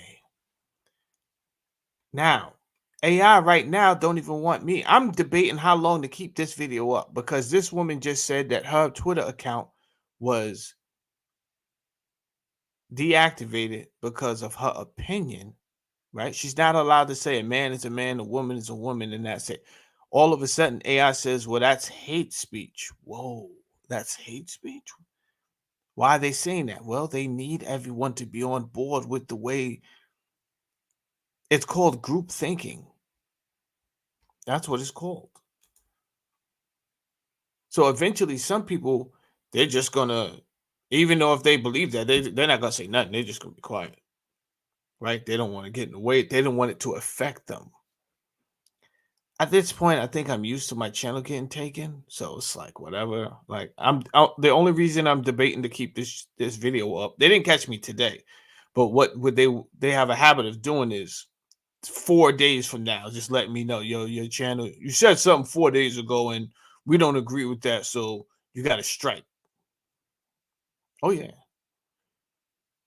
So if you was able to catch this, I don't know. I might put it on private for a while, at least until we do part 2. You understand? Or at least until one of the strikes come off.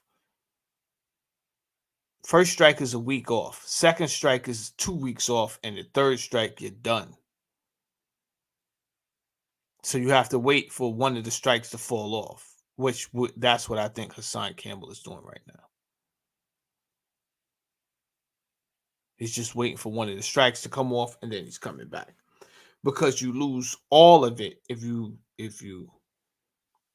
know?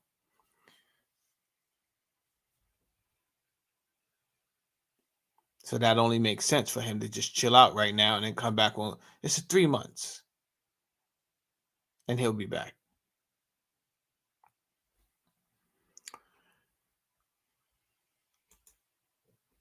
Well, that's a lot.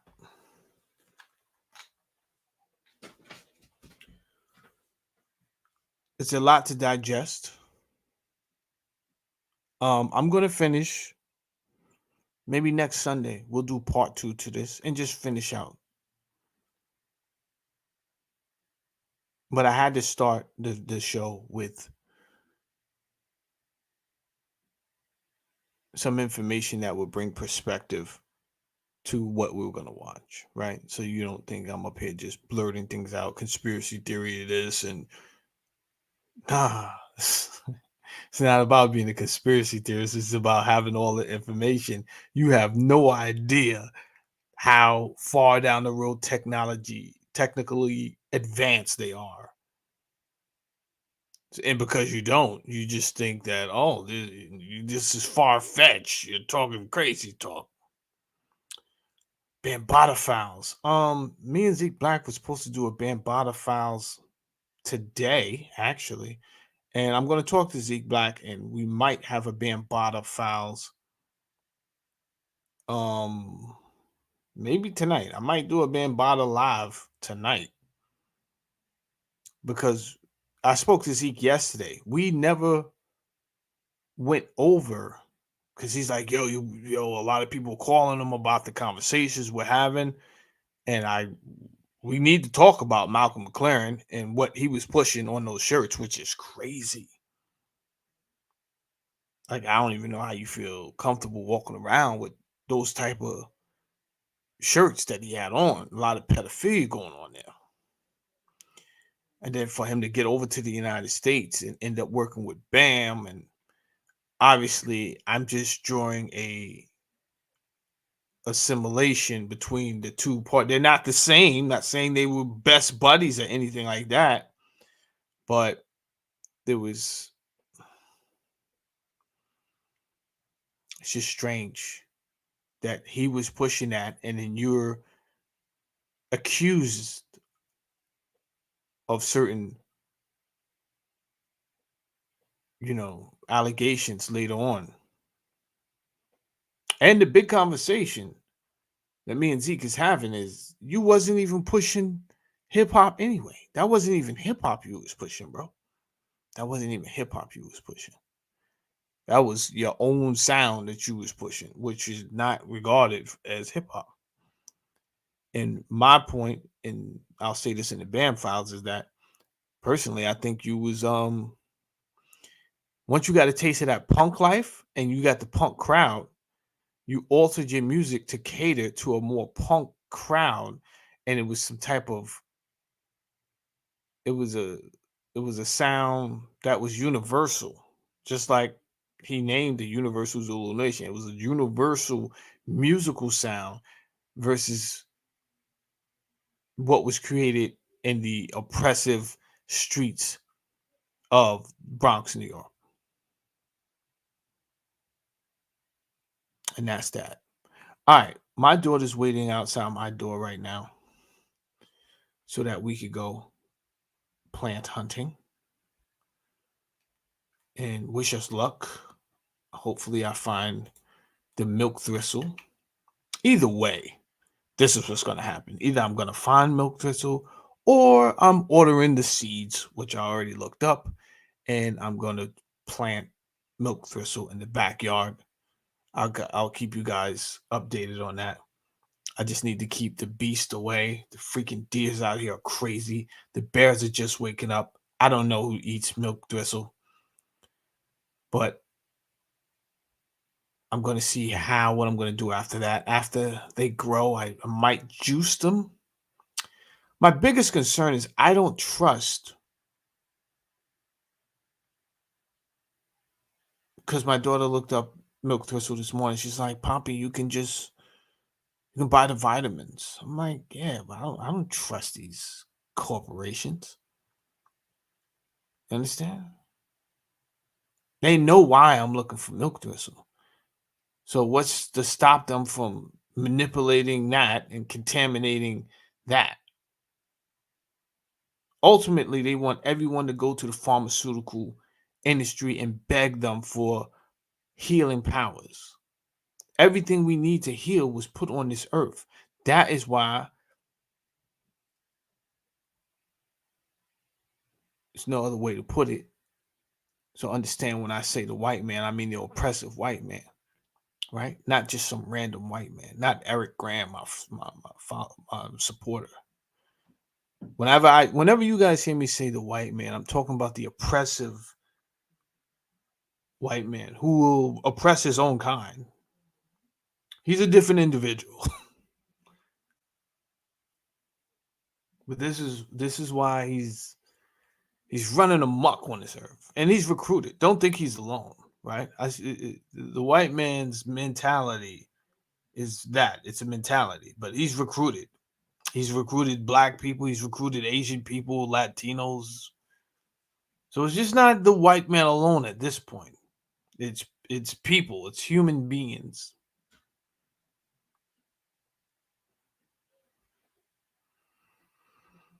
We're going to talk about that, Eric Graham. I don't think you're far-fetched. If it makes you feel any better, I already believe that Mars was occupied and Mars was destroyed. Now, your ideology is going a little bit different than mine, but that's not to say we're wrong. You're wrong. I think you're onto something there. I think you're onto something there. But I don't think that's totally, in my opinion, why they're creating transhumans. They're creating transhumans because that is the ultimate platform for a one world government. How do you get away from that? And I think there's so many other more technology ideas that can emerge from that, right? We got to get into it another time, because then I'm going to get into Nikola Tesla and how he had ideas for free energy, and we're going to be walking Wi-Fi's and Wi-Fi extensions. It's going to get crazy. So let me just end the live right here. That being said, yep, I know. Thank you, Eric Graham.